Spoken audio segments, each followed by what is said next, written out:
Hey y'all, hope we're live. Don't think anybody's in here yet, so I got a minute to get myself ready.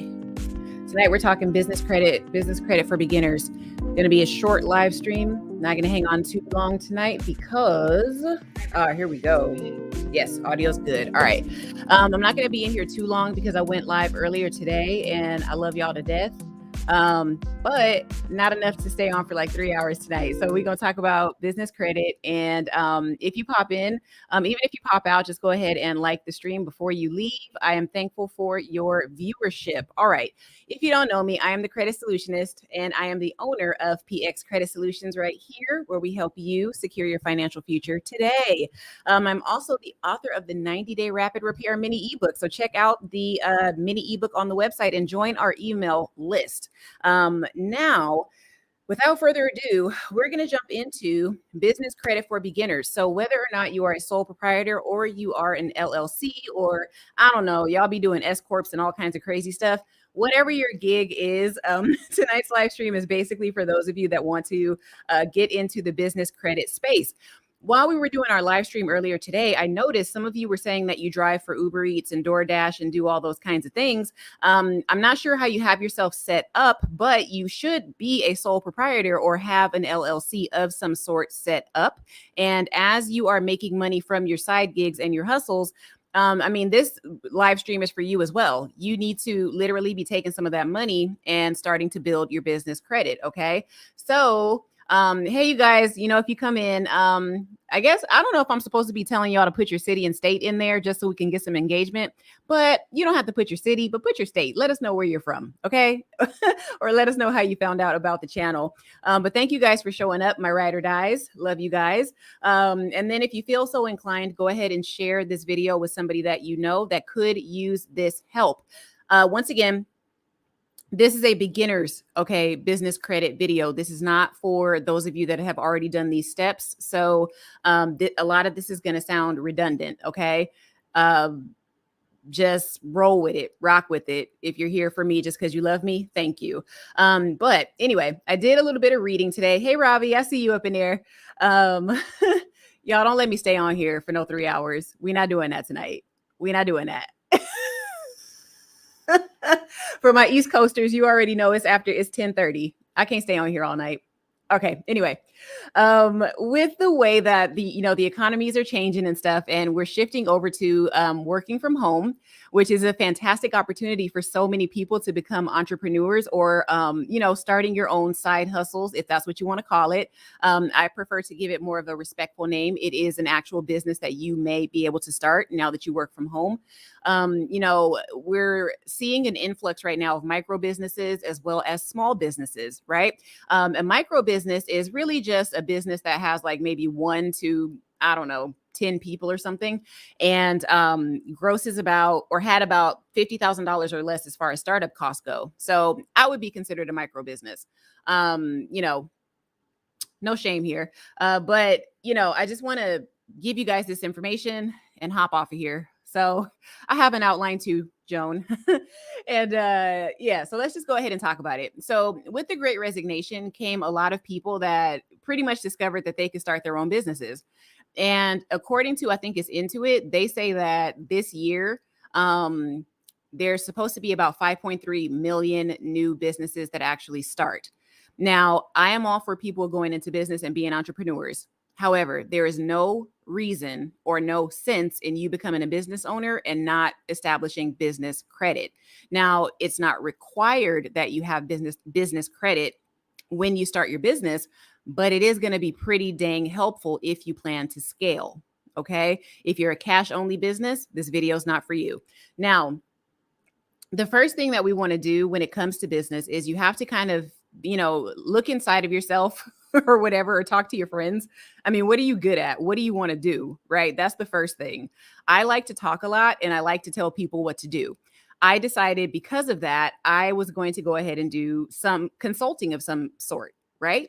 Because that's when I look through my career, that's all I've ever done. That's it. I've only ever told people what to do. And I've only ever given people instruction. That's what I do. Okay. I have a big mouth. I'm going to go ahead and use it verbally.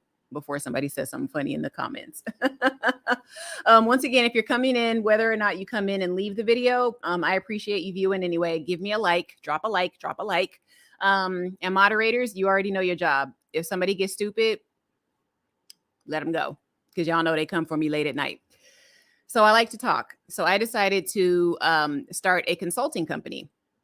Now, I did that strategically because I definitely planned on getting business credit as my business went on, right? As it grows, there are going to be different requirements and just different things that I'm going to need in this business. So before you start, know that, have that in mind. Okay. Are you going to scale? Right? Are you planning on making this a company that's, do you want to make money is really what I'm asking at this point. If you want to make money, you need to build business credit. Now, you don't need credit to start your business. No, but it does help if you have personal credit already established.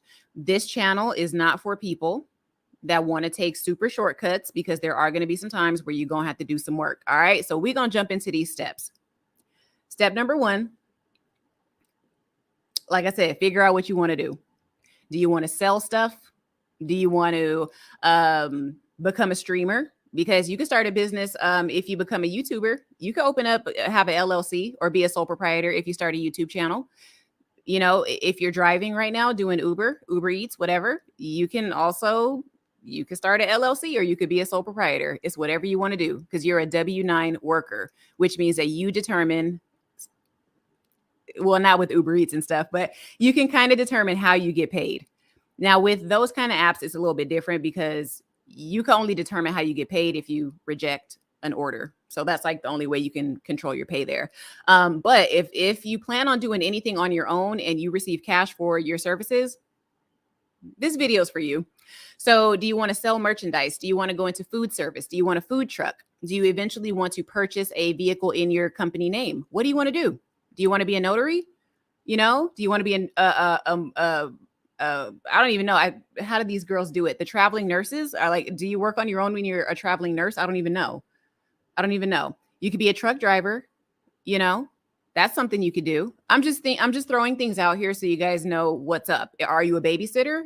There's a million things you can do. And there's a ton of different grants you can get for business too. This video is not about that, but whatever. So first, figure out what you want to do. The best way to figure out what you want to do is figure out what you are good at, or look around your community and find out what services are absolutely needed. That's the first thing you need to do. Okay. So once you get that established, that's the easy stuff. Okay. Figuring out what you want to do. Okay. Don't get so caught up in that. Okay. But after you figure out what you want to do, I am not of the school of thought that thinks that you have to have a business plan to start business, because if it's something that you know how to do, just start it and get it rolling. And then the rest will come, okay, as you scale. So the first thing after you figure out what you want to do, start building credibility. Okay. Now, the biggest thing about business credit is you have to establish a profile. People have to know who you are before they're even going to lend you business credit. That's the first thing. So you have to build credibility. Okay. You have to be visible. So there is no information there in this video that's going to be, oh, you can skip this step. No, you cannot. Every step I'm about to tell you, you cannot skip it. Okay. But before I get into that, let me look at the chat, because I see it's going. Are y'all just having a side conversation here? What's going on? Okay. So everybody saying their hellos. All right. John's from Minneapolis, Minnesota. And he found out about me from Erica Williams. John, we were in a class together. I think we were in the Rise of the 20% together too. I realized that the other day. I'm like, wait, me and John were in a class together. Okay, just listen. Oh, yeah, Joan, that first live stream, girl, I don't know what I was talking about, but thank you for coming by again. What was the topic of the earlier video? John, just a mess. You already know I be talking crazy. Yeah, Achilles tendons and elbows. I was telling her, on the live stream, I was saying that you got to put on lotion. And while I was streaming, I realized that my hands were ashy. And I was saying Black people need to learn how to lotion their knuckles and Achilles tendons. Y'all be forgetting to lotion the back of the Achilles tendon. I'll be seeing that. Hi, Tiant Passmore. Hey, Atlanta. That's awesome. Okay, now listen, Atlanta. I know y'all be wanting to do business quick, fast, and sometimes you want to skip steps. this live stream ain't for that. So thank you for looking, but we're gonna talk legit stuff tonight. Okay. Now let's talk about credibility. All right. The reason you need to build credibility in business, as far as, to get business credit, is because no lender is actually going to give you business credit unless you have a business. So you have to be established, whether you're a sole proprietor or an LLC. So those are the two kind of businesses that we're going to talk about tonight. So establishing your LLC or your sole proprietorship is the very first thing that you need to do. So in order to do that, you need to go to your Secretary of State. And I'm just going by the stuff that I did. And I know that this is accurate. Just Google it. I don't know.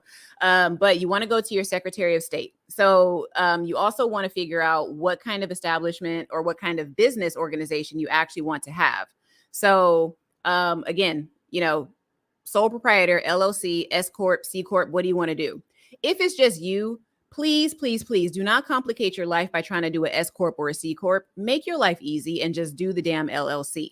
Okay. Like, don't overcomplicate this. Okay. Limited liability company. All right. I'm not going to get into the super specifics of it, but it's limited liability. It literally means that if something happens, your assets will be safe.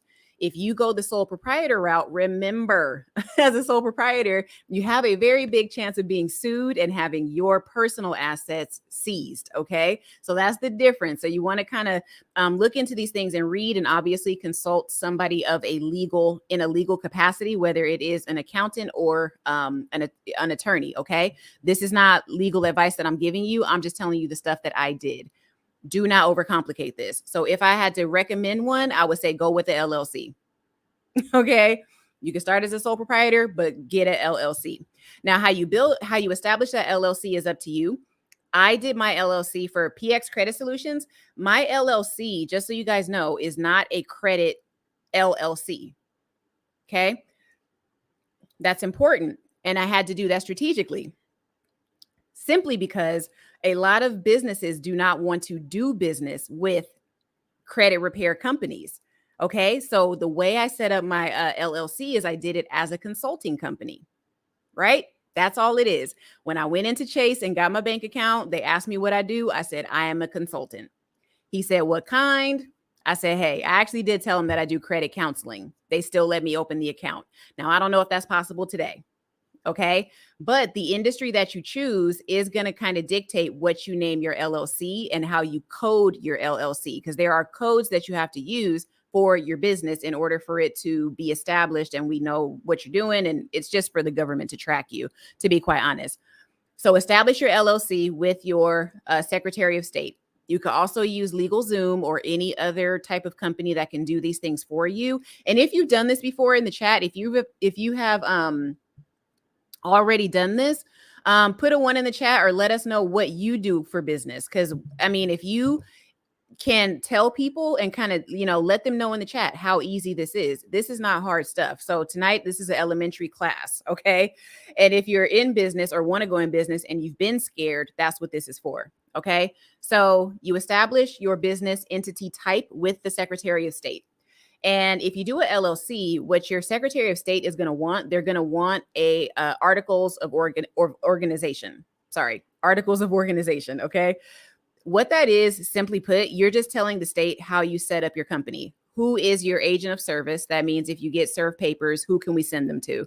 They want to know what your business address is. They want to know what it is that you do. They also it's different by state, but that's like the general breakdown of what they want to know. Okay. What do you do? Who are you? Where are you located? Okay. How can we find you? Do you have any liens open right now? Like the state in the articles of organization, like that's kind of what they do. They want to know everything about you. Now, to get that done, it doesn't take very long. Okay. So from the inception of your business into establishing the first line of business credit, it's probably going to be like 30 days or maybe 30 to 45 days, if that, now you go ahead and you get your articles of organization. Remember, we're building accountability right now, credibility. Okay. You have to establish credibility before you try to even go into the business credit space. Okay. Like I said, this is for beginners. So some of y'all probably already know this. So once you establish your LLC, that's my preferred business setup, but it could change depending on what you do. Okay. Once you have that set up, you get your documents from the state, everything's good. Now, again, you could pay LegalZoom. You could pay LegalZoom if you want to, but really, when you go onto the website, y'all, if you go to your Secretary of State, it's not that expensive to actually start an LLC. Like here in Virginia, it costs $100 to establish an LLC. The expenses come with other stuff that you have to get to supplement your business. But to establish an LLC is super cheap. Okay. You could blink and be able to pay for that. So don't even let that get in your way either. So if you go to LegalZoom, they say $400, $500. Okay. That's not true. But you could do it that way if you want to. All right. Now, the next step that you're going to do is obviously you have to go get your EIN number. That's your employer identification number. So that's the EIN. You cannot skip this step. I know you want to. I know it makes people uncomfortable to link up with the IRS and do all that kind of stuff, but you're going to have to play the game. I'm sorry. If you want to be official and get business credit, you got to play this game. All right. So once you get your EIN, no, you don't have to pay for that. And you also don't have to write in to the IRS to get that. You could literally go over to the IRS website and type in your business information, because you have to have your LLC and all of that established first. You type in that information. The IRS will literally give you an EIN right then and there. This is not rocket science, y'all. It's not rocket science. That's the thing. That's why you'll hear a lot of people say starting a business is easy. The hard part is actually running the business and generating income. But starting a business is not hard. Okay. So these are just, and if you're just joining, we're going through the steps of the first steps you need to do in order to get business credit. See, this is probably too hard for some people. They done already dropped off. I mean, hey, it is what it is. Moving along. So after you get all of these things established, you got your EIN, you have your LLC, you know what you want to do, you got your business set up, you are not in a high risk industry, okay? Next, you're going to go and open up a business bank account, okay? Super easy stuff. Now, actually, let me tell you about a step I would actually say to do before that. I would say that you need to obviously have your business address and you need to have a business phone number. Now, I can tell you what resources you can use to do that. I mean, they're not sponsoring the video or anything, but as far as your business address, there's a couple of things you can do. And again, like I say, y'all, if you're a sole proprietor, if you're a gig economy worker, if you have a business, please put that in the chat. People need to know that these people are in business. People are doing it. Ain't nobody scared out here. Let them know how easy it is to start a business. Let them know what you do in the chat. Somebody might need a service that you offer. Right? Or if you're even thinking about something, let us know what you're thinking about doing in the chat. All right. But you need to have a business address.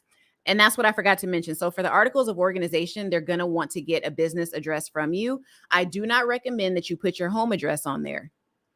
I don't recommend that. Again, not legal advice, but I don't recommend that you do that.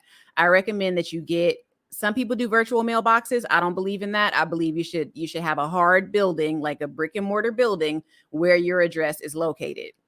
Okay. Because there are some credit applications you're going to use and they're not going to let you use a PO box.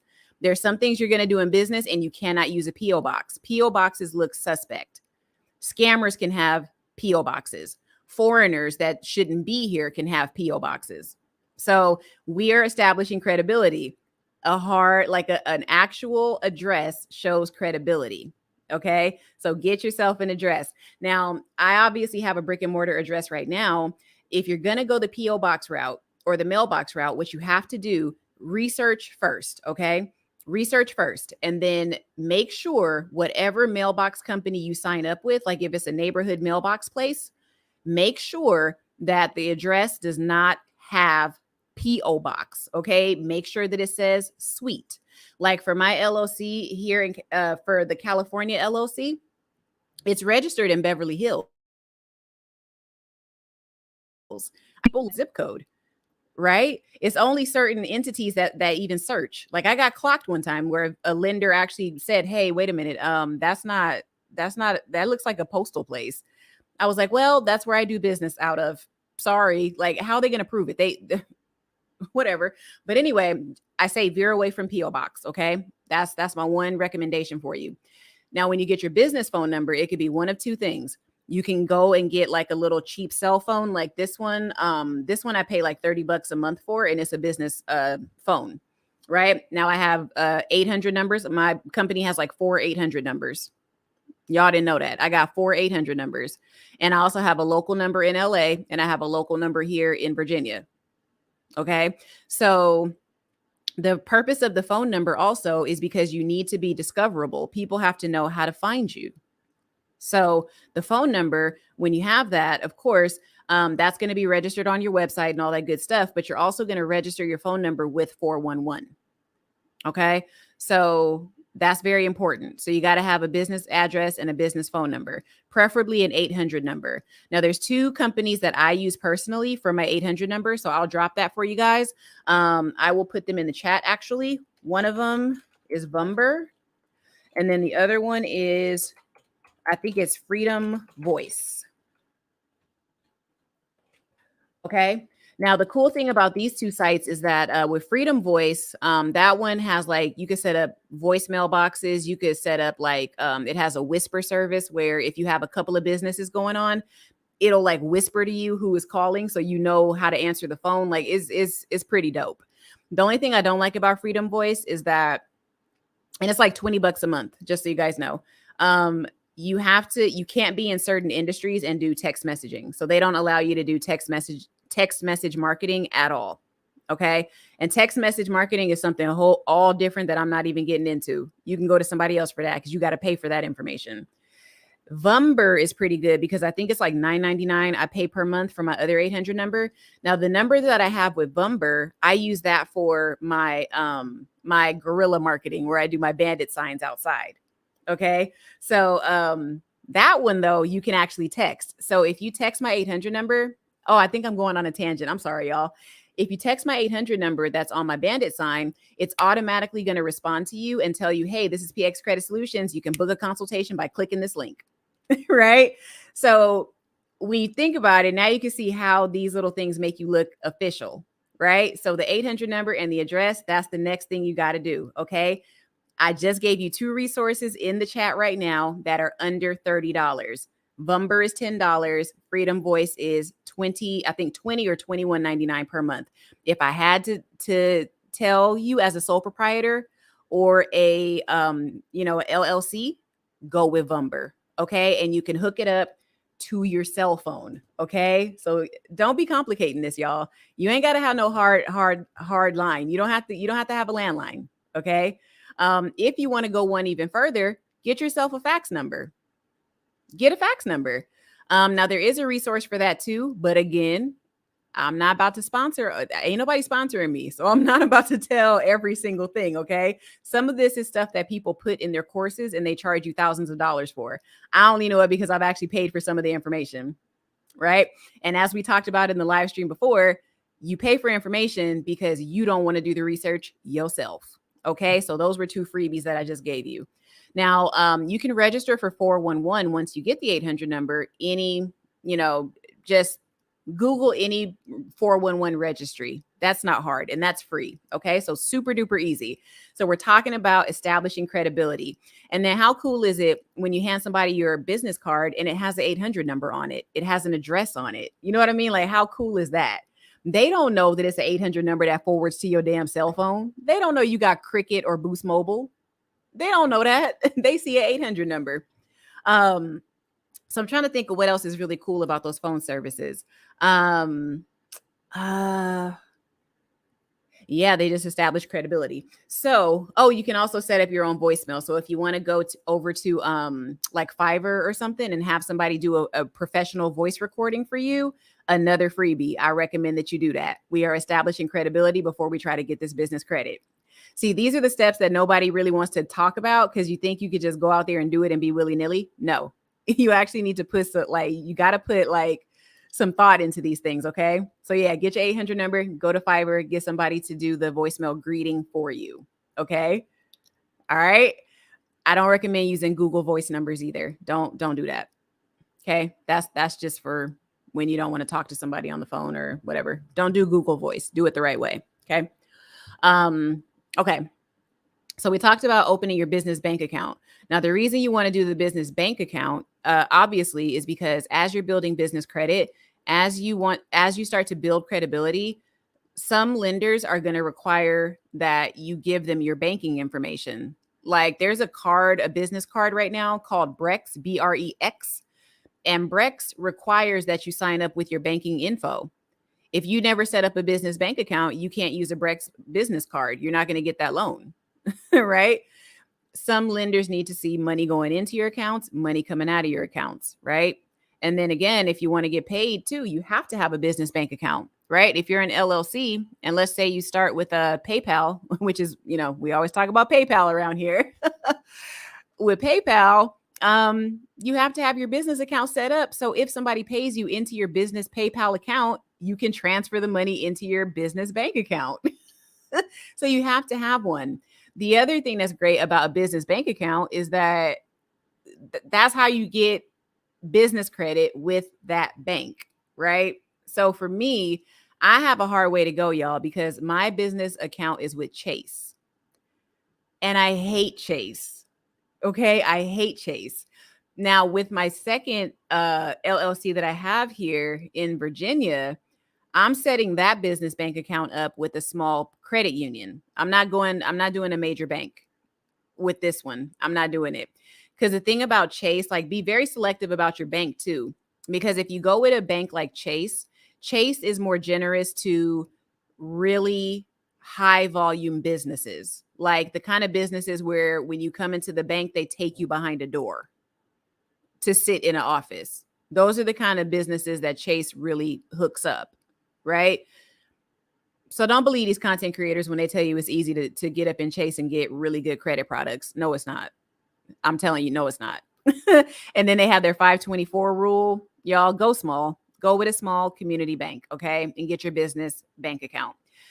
I've heard some word on the street, Navy Federal Credit Union business accounts aren't that great.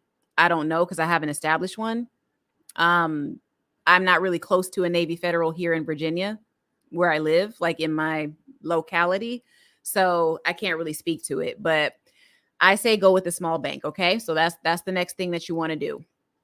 All right. And next we're going to talk about the famous DUNS number. Now, this one is a little controversial and I'm not really even sure why. Because I think as a business, you should always have a Dun & Bradstreet number. That's a DUNS number. That's a DMB. You're going to hear about that. Dun & Bradstreet is basically like, business credit and personal credit are pretty similar when you talk about the basics. So Dun & Bradstreet, you want to have that number because sometimes when you apply for business credit, they're actually going to ask you for your DUNS number. So I want to say it's a 9-digit number if I'm not mistaken. But this is where a lot of your business credit history is going to be housed. It's a little technical, but there are a few credit reporting agencies out there, Experian being one, Equifax being another. And, Dun & Bradstreet is one, but there's a difference here because Dun & Bradstreet is actually just your number. So it's like it's a number that identifies your business. Okay. And then after you get that Dun & Bradstreet number, the actual score that you have that's generated by Dun & Bradstreet is called a Paydex number or a Paydex Score. So that's why you need to go into Dun & Bradstreet because there are some lenders that are going to look at your Paydex Score. That's Paydex as in X-ray. All right. I know I'll be hard to follow, y'all, but rock with me. So get your Dun & Bradstreet number, your DMB number. Okay. Because that's how you're going to establish your credit score, which is the Paydex score. Now, Paydex and really business credit is different. With consumer credit, it goes from 350 to 850. With your business credit, it's only going to go from 0 to 100. So keep that in mind. All right. You got to get the FICO idea out of your head. That's not how business credit works. Okay. So Paydex 1 to 100. Okay. So that's why you got to get the Dun & Bradstreet number. We need to establish you in the system. Okay. So lenders know where you are, who they looking for. So next, you're just going to start establishing credit lines. Now, between all of these things that I told you that you need to be doing, I hope you've been generating income during that time. I hope you're not doing all of these things and not generating income simultaneously, because some of the things that I told you in this list do cost money. Now, your Dun & Bradstreet number does not. That's something I actually need to tell y'all. When you go over to the Dun & Bradstreet website, let me see if I can pull it up. Hold on. Because Dun & Bradstreet, they're very good at this. They will try to sell you some stuff. And your Dun & Bradstreet number, that's free. Don't pay for that. Do not pay for that. All right. Hold on. Let me put it on the screen. Do we have any sole proprietors in the chat or any LLC owners? I'm gonna check the I'll check the chat in a minute. So let's go over to get a DUNS number. Let's see if they put it on there. Because I know when I applied for my DUNS number a few years ago, they tried to sell it to me. Like they actually tried to sell me the number. And I was like, what the hell? Oh, I'm not paying for no dang no number. I'm not doing that. Okay, let's see. Okay, yeah, I can't use mine as an example. All right, because I already have a DUNS number, so I can't do it. Okay, so let me just take you over to the website real quick so you can see it. So you know at least what it looks like. Okay, so yeah, they're trying to sell me. The thing keeps clicking. Okay, so Dun & Bradstreet. So this is the website that you're going to go to.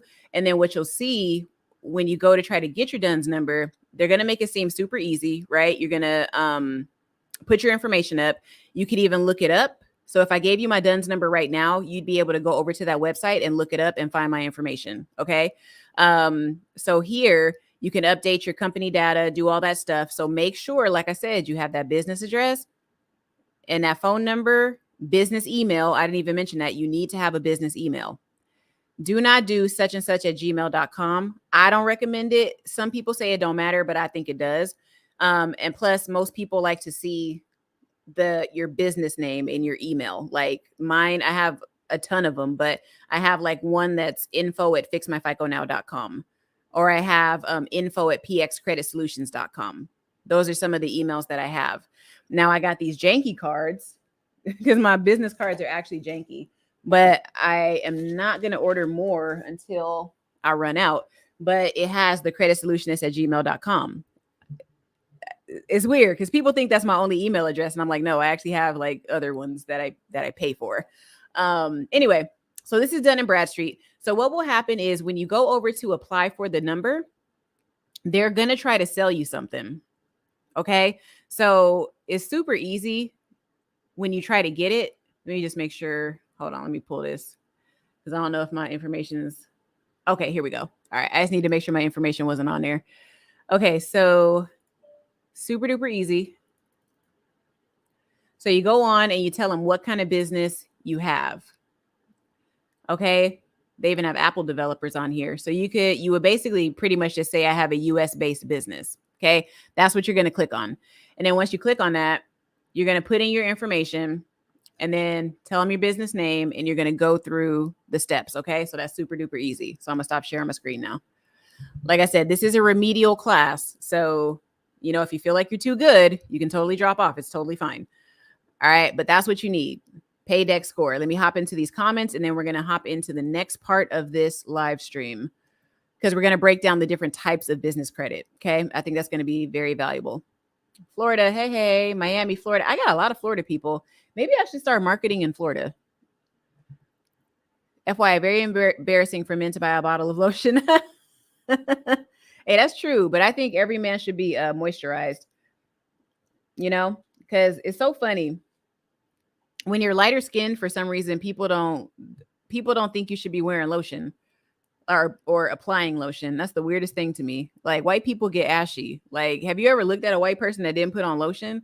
Their skin is very scaly. Like if you look real close, but keep buying your lotion and make sure it's got some kind of oil in it. Hi, Big Daddy. Would you say business, finance, consulting? Hell yeah. You guys, okay, listen. And if you have a question, please drop it in the chat. And if it's something I think you should pay for, I'll let you know. Okay. But yeah, I'm down to answer like basic questions tonight. No problem. All right. So would you say business, finance, consulting versus credit repair? Like the one I have here in Virginia is business consulting. Okay. And then the one in California is just consulting. That's it. Like, it's just because they give you the option in some states to put other as your business.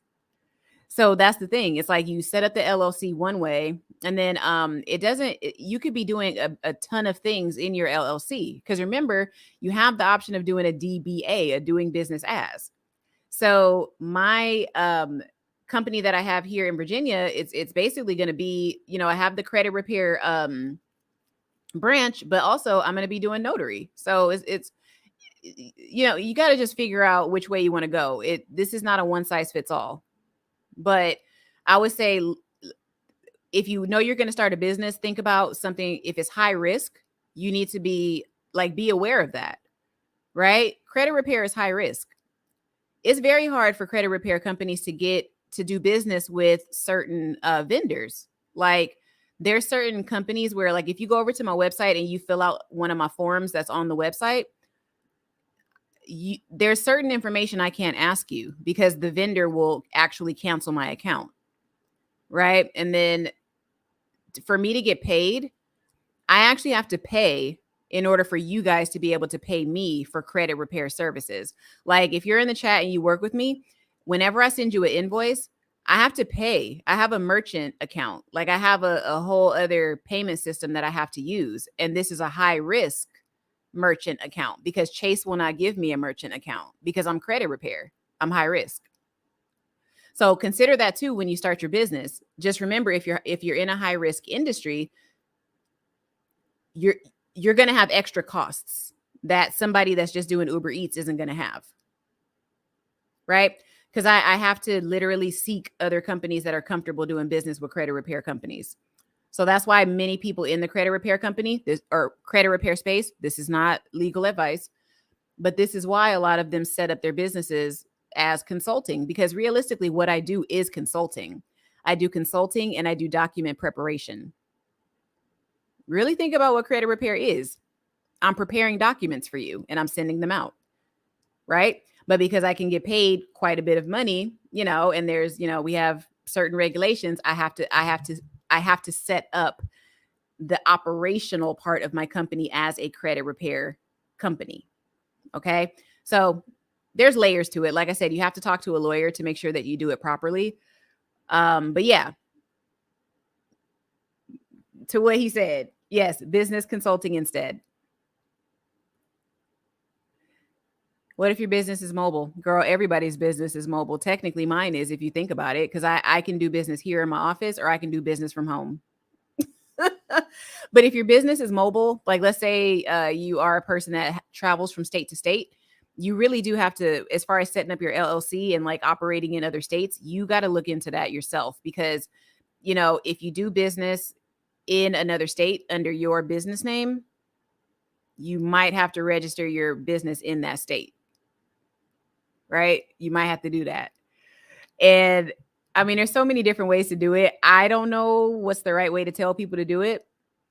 But yeah, don't put your home address on anything. If you have to start out filling out your articles of organization with your personal home address, all right, do that. But just know that you need to get on the ball and start changing those addresses.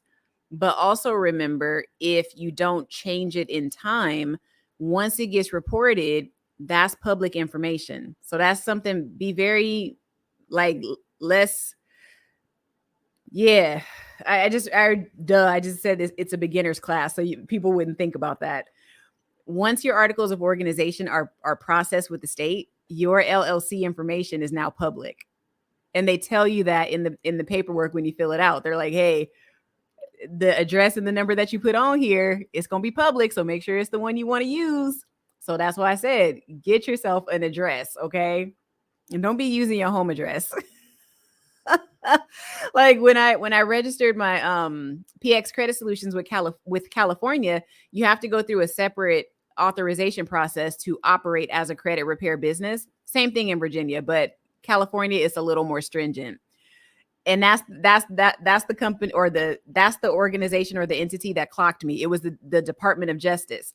The guy called me and he was like, wait, this address you have for Beverly Hills, he said, it doesn't look like this is an office that you would do business out of.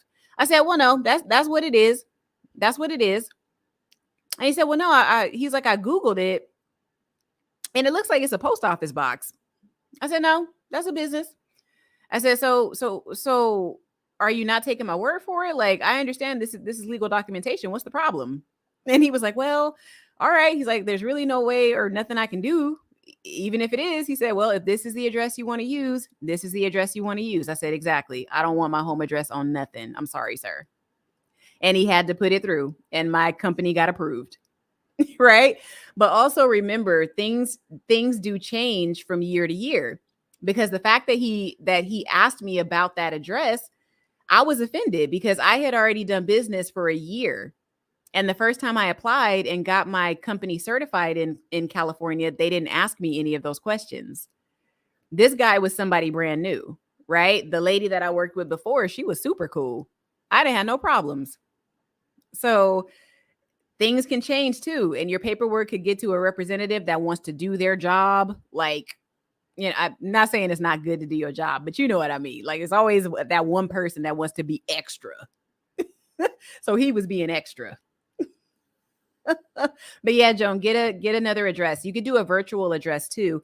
But from what I understand, some creditors are starting to crack down on that. But I mean, dang, don't you want an office that you could go to? Why not? You know? Okay. Big Daddy. Hey, Big Daddy. Big Daddy worked at a big bank. People would come in but not be registered. Would tell them what to do, and sometimes they'd be back the next day with the exact. Thank you. Like, read this, you guys. If you're here and you really want to get some information, Big Daddy Still Rocks literally just told you how easy it is. A person comes into the bank, he tells them what to do, and then they come back the next day with everything that they need. So don't let the process intimidate you. Right. But again, there's other stuff you need to do, though, because I'm not saying just go out there willy nilly, because that's what happened in 2020. So many people set up fraudulent businesses, or technically they applied for business loans without an actual business. But that's because the government was just giving people money. You can't do that now. But yeah, so this is a 24-hour process. You see what he's saying? I'm saying when I said the 30 to 45 days is pretty much for all of this stuff to get established and for you to, get money into your account and all that good stuff, right? Yes, aliens and gems. Yes, and if you if you hear a gem tonight, put an alien head or a diamond or a combination of both, so we know that the message is being heard. Okay, the big bank I worked at didn't like home address, but would take it if it was the biz owner address. They didn't like virtual or PO box. See, you guys. So if y'all are not believers in anything I just said, you got Big Daddy Still Rocks right here telling you exactly what I just said. Right? No PO boxes. Okay. Like I said, I got clocked for that mailbox. I was scared. I'm not gonna front. You know what I'm saying? The Department of Justice had me shook. But y'all, I already told you. I told you earlier when I did the live stream in the car, when you get a challenge, lean into it. Lean into it. I was committed. I was committed, because sometimes people will tell you can't do something, and then if you just say why, they back down. Just like that's what that guy did. He couldn't argue with me. He couldn't literally tell me I don't go in there and conduct business. He didn't know. He couldn't tell me nothing. But if it was a PO box, he could have done that. He could have said, well, no, it's a PO box, ma'am. We can't do it. But because my mailbox said sweet, such and such, what was he going to, please, he wasn't going to do nothing. Tiant Passmore. Wow. Everyone here don't use shortcuts for business. I would say don't use them. I mean, did I tell y'all any shortcuts? I don't know if I gave y'all any shortcuts, because everything I said, like I said, establishing and getting the business itself started is not a hard process. Y'all don't come in the chat trying to tell people that it's super complicated. It's not. Running the business and then getting the proper insurances and stuff like that, that's what's complicated.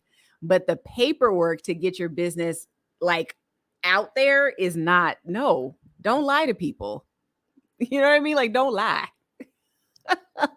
There's layers though. So like I said, this is not legal advice. That's why I say you need to consult somebody, and there's a ton of other YouTubers that do business credit. Business credit is not my big forte. I'm just telling you the steps that I know you have to do that are basic, But I'm not going to be breaking down every account that you need to get tonight. I'm not doing that.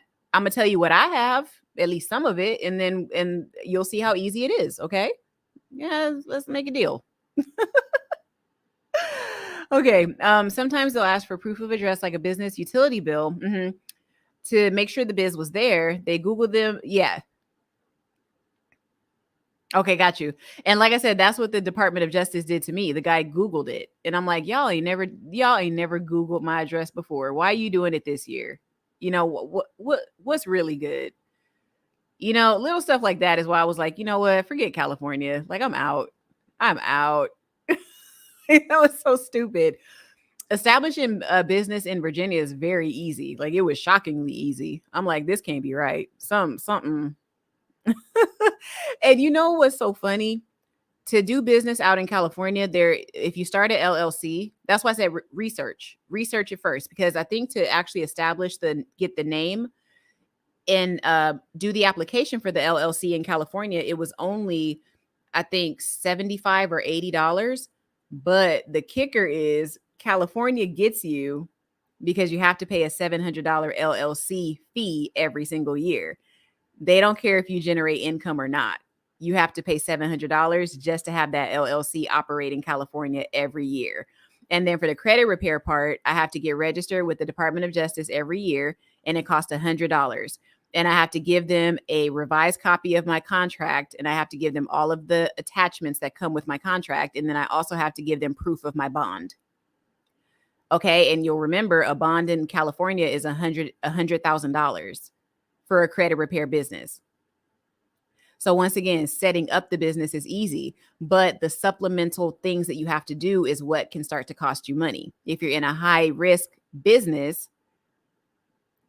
another reason you probably need to get some business credit, because if you're operating and you got to get a lot of stuff done and it's going to be expensive, you need business credit to keep going, But to establish it, you don't need business credit. So that's a lie if people tell you that. You don't need business credit to get started, but you need to do the steps I'm talking about to get business credit. I'm with Chase for my first LLC. Yeah, me too. How do you feel about it, Robbie? Because I don't like Chase. Because I don't know yet, but I might be closing out my LLC in California. I'm gonna just close it out altogether and just rock with Virginia. And hell, I might set one up in Delaware. Did y'all know that PayPal was registered in Delaware? Do y'all know why?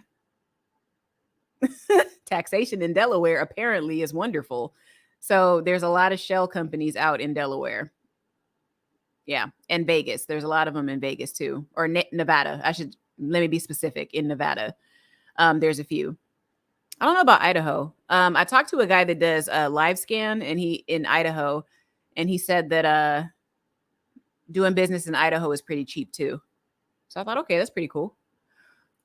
But yeah, I don't like Chase. Very technical. Do you recommend placing your LLC inactive if it hadn't generated enough income? I guess you could. I don't okay, listen. I'm not trying to sound goofy, but my business operated all the way through the pandemic. So yeah, I don't know, but you could, I know inactive is not the word for it, but there's something in California where you could just terminate it or whatever, just close it, but I'm pretty sure there's something that the government has for people. Okay. You're using a lot of technical terms there, Joan. I don't know what you're talking about. Intertrochanteric effect. Well, damn. The first thing was autocorrect. Girl, I still don't understand the second thing. What? Instead of your fractured thigh. Oh, okay, I get you. So was that like tibia, fibula, defibrillator, phalanges? I know phalanges are fingers. I remember that. Deviation. I wanted to be a paramedic, you guys, when I was a very young person. So I was this close to getting into the medical industry.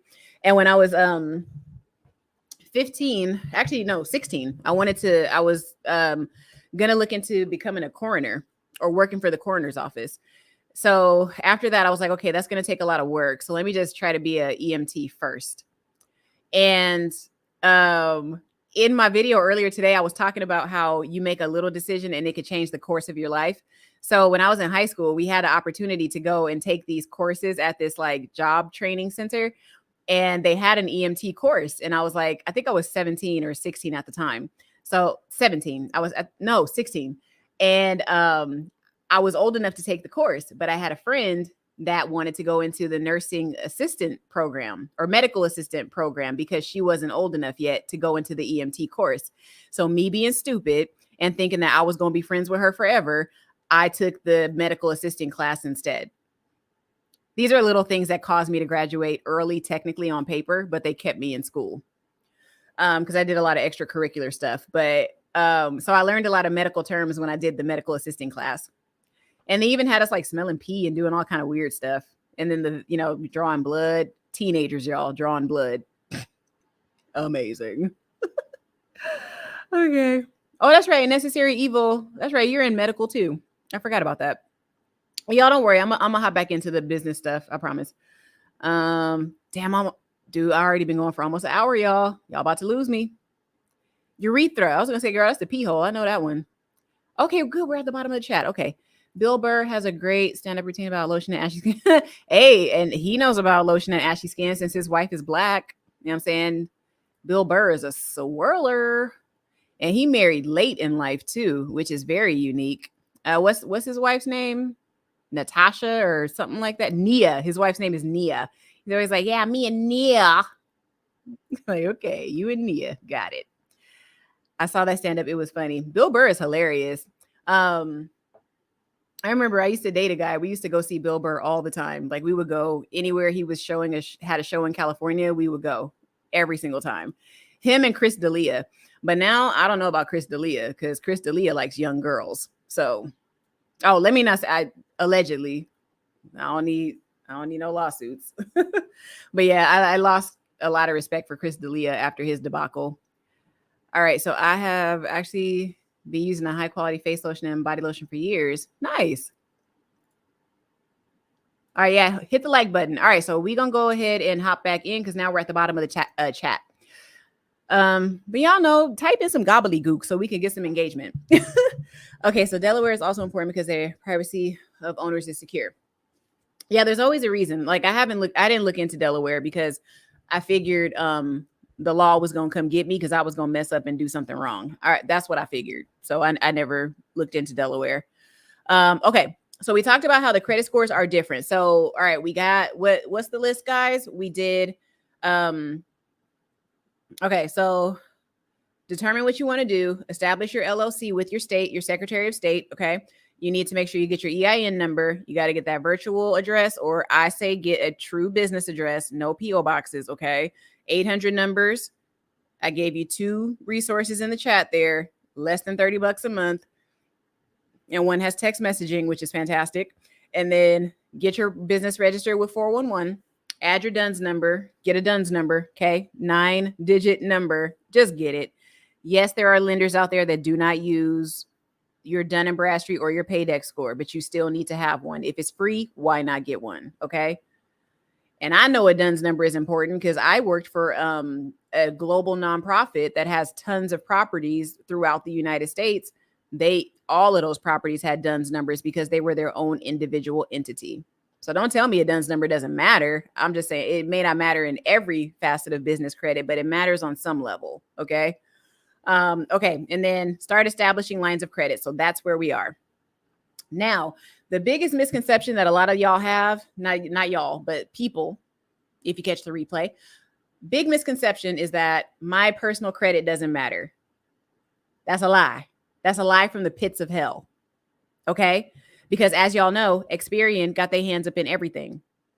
And so does Equifax. Equifax has their hands up in everything. It's just they're not as invasive and as obvious as Experian is.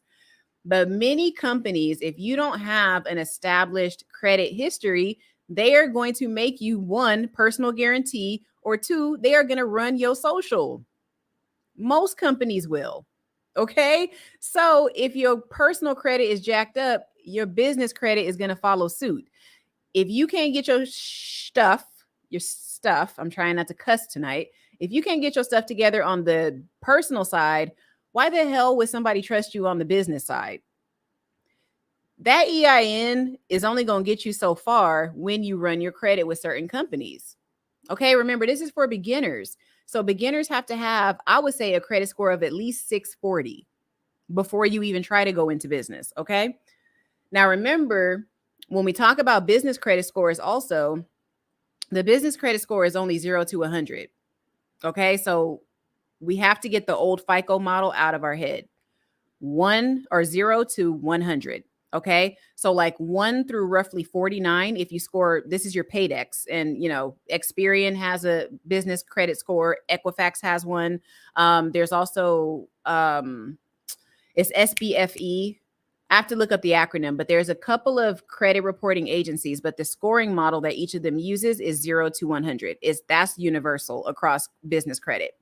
So I believe, like I said, I'm gonna give you some rough numbers. 1 through 49, if that's your Paydex score or your business credit score, you are high risk. Okay, you're gonna have to be doing personal guarantees for sure, which means like a secure credit card. You're gonna have to put money down or give them some kind of collateral. If you're 49 through, I think, 76 or 79, you are considered moderate. Okay, so that means that you may pose a potential risk, or there's just not enough information about you out there. So a lender might kind of look at you weird. But 80 to 100, you're considered fantastic. Okay, the last time I checked my Paydex, I think it was like 88 or something, but I haven't checked it recently. But I thought it was low at first. That's because I didn't know how the scoring model actually worked. So ideally, you want to be from 80 to 100 when it comes to your business credit score. Okay, now let's talk about, since we have the scores, does everybody, oh, see, you know what to do, Joan. That's my girl right there. Hey, everybody, just do what Joan did. Type in the chat, but don't cuss or anything, but you could just type random letters. Let's get some engagement. Y'all, I don't know who you people be that just be sitting there in the background. I have a feeling it's ex-boyfriends or ex-boyfriends' girlfriends or haters because y'all just be sitting there and don't say nothing. Participate. Okay, we're a family here. Participate. All right, so like I said, when we go into business credit, let's just ditch some of the old FICO and Vantage score ideas that we have, okay? So let's talk about what credit bureaus there are. This list is not exhaustive, okay? But keep this in mind, research it, look it up. So we talked about Dun & Bradstreet, but Dun & Bradstreet is just your number. Paydex is the actual score. SBFE is the Small Business Financial Exchange. That's what it is. Now, the SBFE is pretty cool because it's actually a nonprofit organization. And what they do is they're kind of like a group of lenders that got together and decided on criteria for businesses, essentially. And they make it so like the scoring model for them, I guess, is not as strict or stringent as the other bureaus. However, if I remember correctly, SBFE has a relationship with Experian, and they have a relationship with LexisNexis. Okay, so remember that. So some of these credit bureaus that do your reporting, they're actually connected. Okay, they're connected in the back end. So we're going out into the spider web, but this is basic stuff, so we're not going to go too deep. Okay, but remember, Small Business Financial Exchange, SBFE. Okay, that's one of the bureaus, or we'll call them credit reporting agencies. Equifax Business is also a credit scoring agency. Experian Business is also another credit reporting agency. Okay, and then we talked about DNB with Paydex. Okay, so those are the only ones that we're going to talk about right now. All right, but look up those companies and just see what they're about, right? That's what you got to do. So the importance, like I said, of, well, you have to kind of, okay, let me back up. We want to be aware when we apply for credit products. One, what bureau are you using? And then number two, who do you actually report to? Because like, let's say you have, I don't know, like a Home Depot card. Okay, so let's say Home Depot reports to Dun & Bradstreet, but they also report to Equifax. So like your information can report to different bureaus like all over the place. So you have to kind of do your homework to figure out what credit product reports to who, because there could be a credit product you have over here that reports to Equifax, but it does not report to Experian, right? So that's a whole nother can of worms. And like I said, there's other people on YouTube that literally do this 100% all day, every day. So you could talk to them and get that figured out. Okay. I'm not going into that tonight, but I just want you to know what the companies are. Okay. I'm not going to go through all of the, y'all are so cool. I appreciate you, Joan. Okay. At the bank, they weren't automatically offered a trade line. I used to push them to go ahead and get, yeah, exactly. Thank you. That's a great segue. Big Daddy Still Rocks. And Big Daddy Still Rocks. If there's anything that I'm saying that is inaccurate, please let me know. Because for me, I feel like I'm at the maybe 65 to 70% mark of credit as far as where I want to be with my business, right? So let's talk about the different funding opportunities that you will have once you start to get established with business credit. So this is where, Big Daddy, if you're still here, I want you to rock with me, okay? Let's work together here. Let's get it done. And where is Extreme, by the way? Extreme might kill me for talking to Big Daddy. All right, now, okay. So in a lot of ways, business credit is surprisingly similar to personal credit in that, like I said, they still have a scoring model, even though the numbers are different.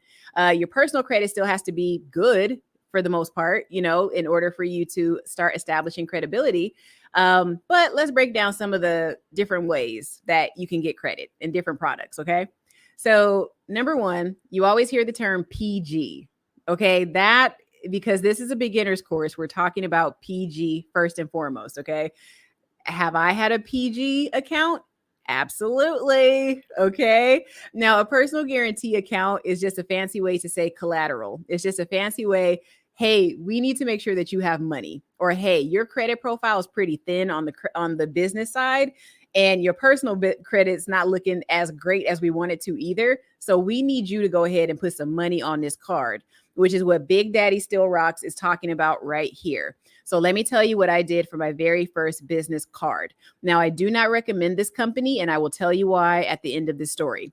So what I did for my business is I went ahead for the business credit portion. After I had gotten everything established, I decided to go ahead and get my first credit card. Now, the credit card that I chose to get was a gas card. Now, see, a gas card is easy to apply for because you don't really have to be in any industry specific to get approved for a gas card, right? And you're not really wasting an inquiry, right? Because you know how people will tell you, oh, go get a Home Depot card. Oh, go get a Uline card or a Uline account. They will tell you to get all of these damn accounts that you're never going to use. And you go and waste money because you don't need the product they offer. Like, I would never tell you, if you're a notary, I would never tell you to get a Home Depot credit account. You're not going to use it, right? So a gas card is a very easy first product that you can get. Now, I'm not breaking down every single card product that you could get. I could tell you who could break it down for you, but that's not what this is about. So let me tell you about the first one that I got, though. Let me see if it's online. I'm going to show y'all. So I went and got a, hold on, guys. I'll show it to you. Okay, where is it? All right, so this is the one that I got. Okay.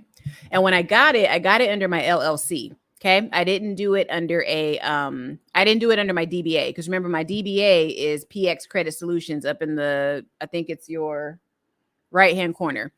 I never apply for credit under PX Credit Solutions. Okay. I always apply for it under my LLC name. Okay. So this is the first business credit card that I got. Okay. And I got this one right here, because I love Chevron gas. Like, when I was in California, I didn't put anything else in my car but Chevron. Now, technically, this would be for, like, if you have a fleet of vehicles, you know, if you're truck driving, that kind of thing. But because I wanted to establish business credit, this is what I got. So this is through WEX. Okay. WEX. They have, a pretty decent line of credit cards.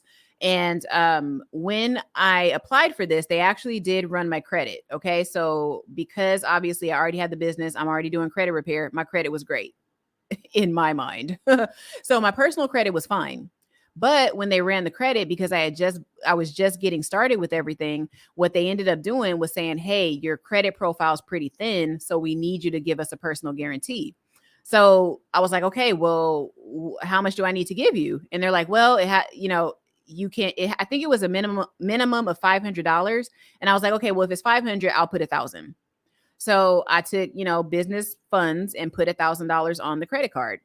Right now, this card, the only reason I don't necessarily recommend it is because there's going to be, I believe it's a $10 card fee every single month. Right. But this is just an option. So essentially, this was a secured business credit card. That's what it was. It was PG'd. Right. So I'm telling you, sometimes that's what you're going to have to do, because I don't be one to complicate the process. I'm not going to go fishing for free products and try to get in where I fit in. I'm not doing that. It's like, look, remember what I tell y'all sometimes? You got to pay to play. I was okay with paying to play with this card because I love Chevron gas. I was only going to use Chevron, and I was going to build my credit score at the same time. So why would I not do it? That's $1,000 investment for my betterment. And because it's a secure credit card, when I decide to close it, or if they decide to unsecure it, I'm going to get that money back, player. So y'all, don't secure credit is fine, even if it's on the business side. Okay. Like I said, this is for beginners. Okay. So has anybody used this card, or do you guys know about it? Like I said, there's a ton of other fleet cards that you could use that are so much better than this one, but this is just one that I use. I said I was going to share that with you guys. Okay. Now, the reason that I don't like this company is because I closed this account when I got to Virginia because there is no Chevron out here. The nearest Chevron is 100 miles away. I don't need to keep that card because I have other cards. I have other business cards. I don't have to hold on to that credit card, right? So close the account. And the other reason I closed it is because they never unsecured it. So that's another thing that you're going to probably have to deal with when you have secure credit cards. They may not unsecure. And if they don't unsecure, then you have to make a decision. Either you're going to keep adding to that credit line, or you're going to close the account. So I decided to close it. Do y'all know that I closed that account back in, I think, May or June of this year? They still ain't gave me my money back. Every time I call, they go, oh, it's processing. I'm like, oh, okay.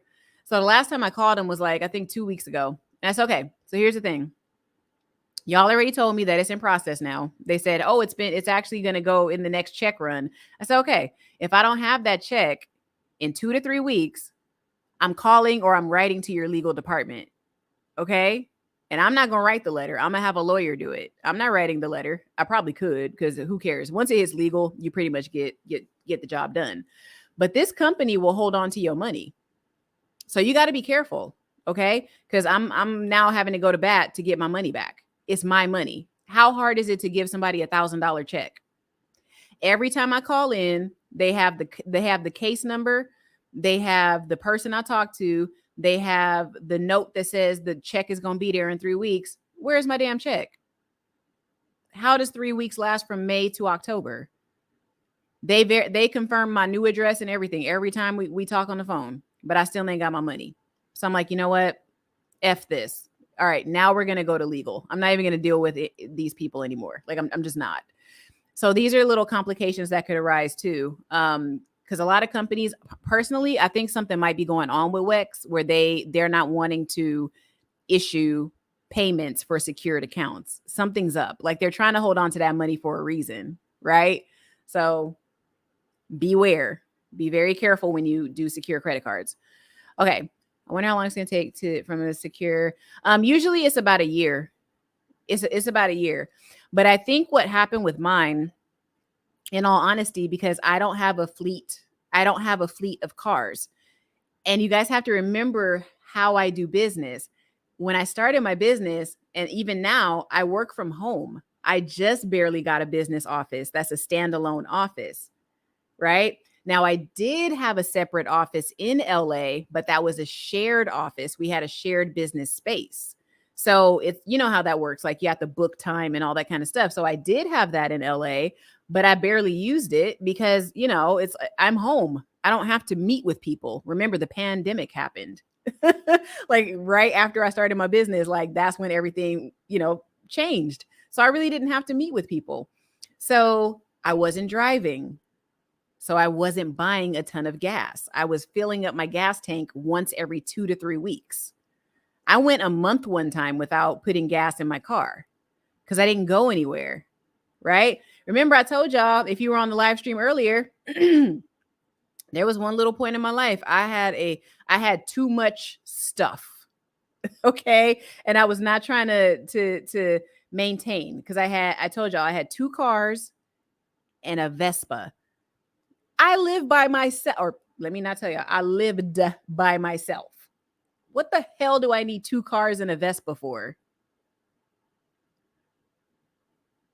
You know what I'm saying? But that's the stupid stuff you do when nobody's there to check you. So because I had all these vehicles, but nowhere to go, I wasn't using the gas card that often. So they probably looked at it and said, well, you know what? She's not really doing that much with this card. It doesn't need to unsecure. Right? So they just never unsecured it. And like I said, and now that it's not unsecured, they don't want to give me my money back. But we're all smart here. We know if it's a secured credit card, there's nothing I can do that's going to forfeit them giving me my money back. I want my money back. Right? So like I said, now we have to play hardball.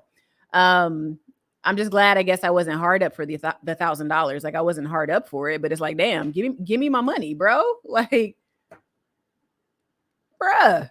So yeah, that's just a company. I don't endorse them. I personally would not do business with them again. I don't recommend them. Sorry, I don't. Given that you're responsible. Yeah, but somebody else said it in the chat, Joe, but it does take under a year. So, or a year. And then some of them you could just do 6 months of payment history and you'll be fine. And then they'll unsecure it. So it just depends. It really depends. But like I said, y'all got to remember too, applying for credit in 2019 is not the same as applying for credit in 2022. It's not the same. And some policies and procedures have changed with some of these credit card companies.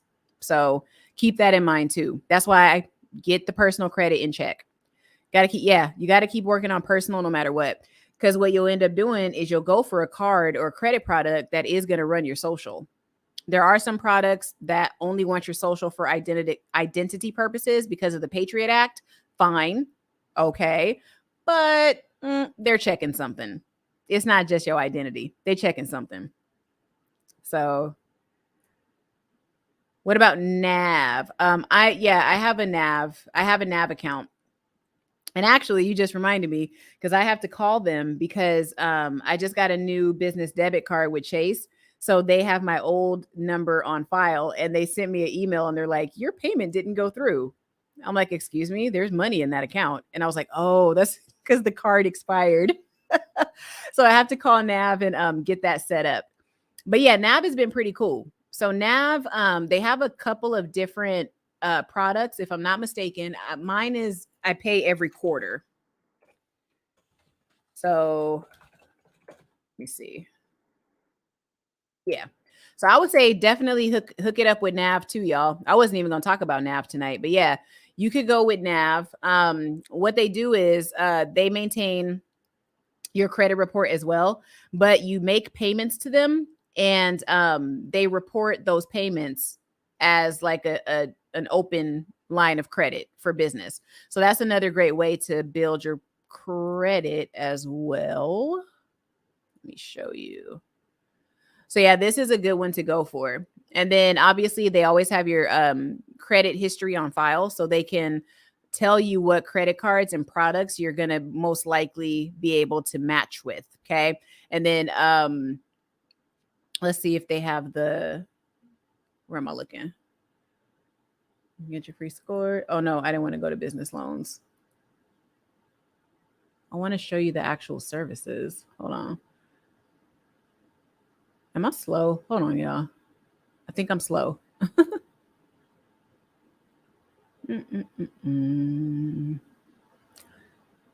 Let's see. But this is great because I get emails from NAV all the time. Okay, you know what? This isn't what I want to see.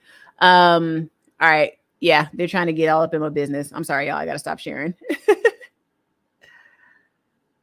All right. Let me not do all of that. You know what I'm saying? I don't need to see all my information. But yeah, NAV is good. And then Credit Strong is good as well. So if you want to just have like an open-ended reporting of payments, that's a pretty good service. Like there's a proper name for what I'm talking about. That's why I'm kind of stuttering, but I never know what it is. But it's basically you make payments every month and then it reports as an active trade line. So yeah, Credit Strong is another one y'all want to look at as well. Okay, NAV and Credit Strong. Those are good ones. Okay. Okay, business builder loans. That's what it is. That's the term I was looking for. I'm so stupid. All right, that's the second thing on my list. So yeah, business builder loans. So these are basically just installment notes. It's like you have now with Credit Strong, it's a little bit different. Every payment that you make in Credit Strong under your business account, the payments are going to get posted, right? But at the end of the term of the installment with Credit Strong, you're going to get that money back because every payment that you make goes into a savings account. Okay. So it's exactly the same as self-lender. It's any kind of credit builder loan that you would use as a consumer. So see how like certain things in business credit mirror personal credit too? So once you understand the dynamics of business or personal credit, some of those principles you can apply over on the business side. Right? So we're all about not having things be complicated on this channel, okay? I know I talk a lot. It takes a long time to get to the point, but we're working on it. That's why I'm going live all the time. You wouldn't recommend what? Oh, I wouldn't recommend WEX, WEX. I would not recommend doing business with them because they won't give me my deposit back. So I don't recommend working with them because now I got to go pay to get a legal letter drafted so I can get my own money back. Right? And they have everything documented. So at this point, I could file a complaint because at the end of the day, this is turning into pain and suffering. Is it not? I'm suffering because I can't get my $1,000 back. Here, I'm saying it on camera. This is pain and suffering. WEX. I want my money. Right? Pain and suffering. I'm going to tell you if I don't recommend a product. And though they helped me with the business credit, I don't recommend that company. I don't. But that's what I was talking about, Robbie. If you were asking that, if you're asking me. I've heard of the NAV accounts, haven't really spoke to someone in detail. As far as the success, it does get reported. So yeah, it's I guess it's successful. I don't know. It's getting reported, so I'm happy with it. And as far as okay, he's probably going to put some lotion on you guys. Credit Strong and NAV, yeah. Or you said got it. Sounds like somebody's in here. Why am I hearing noises? Give me 1 second, y'all. I hear noises. It's almost midnight over here. I shouldn't be hearing no noises in my office. Hold on.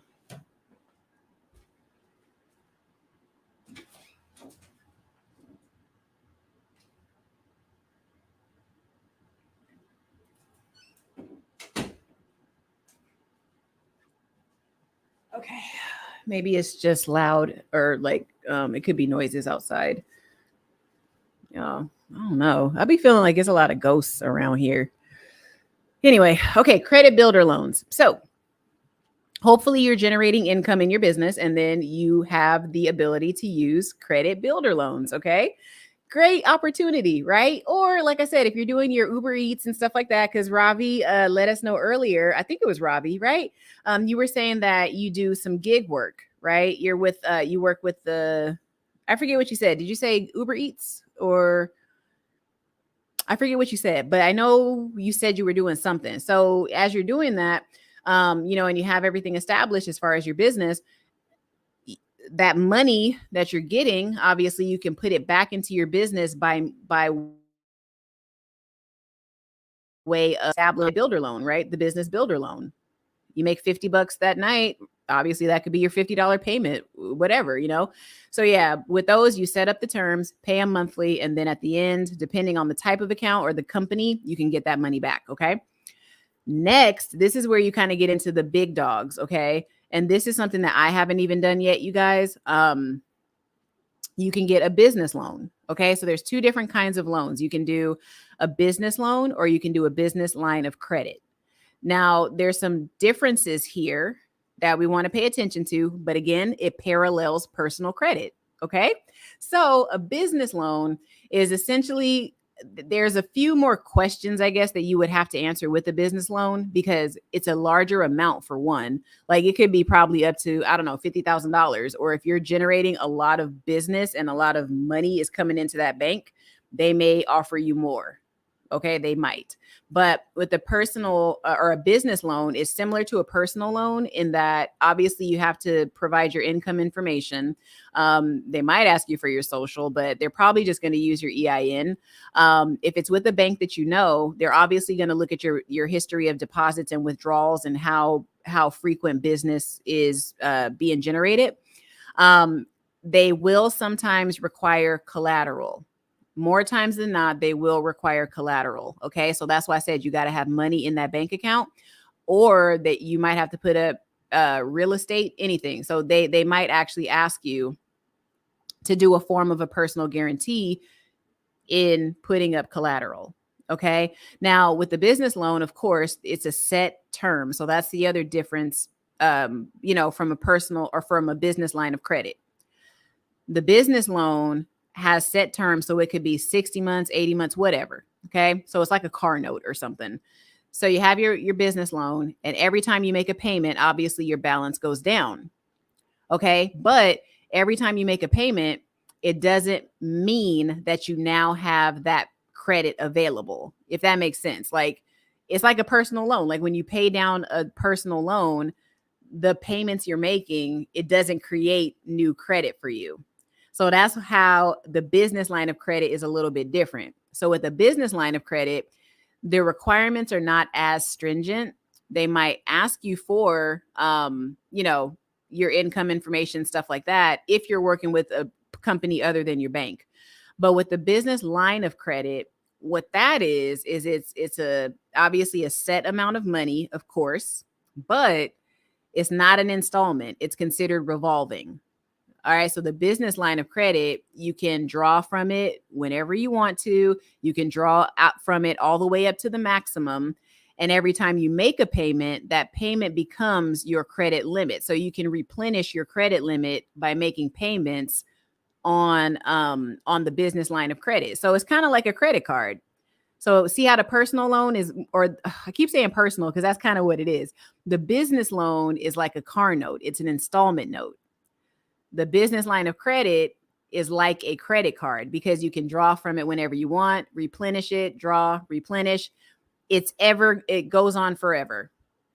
Okay. So personal line of credit, you have more flexibility, but typically your credit limit on a business line of credit is going to be lower because you have a lot more freedom with how you use that money.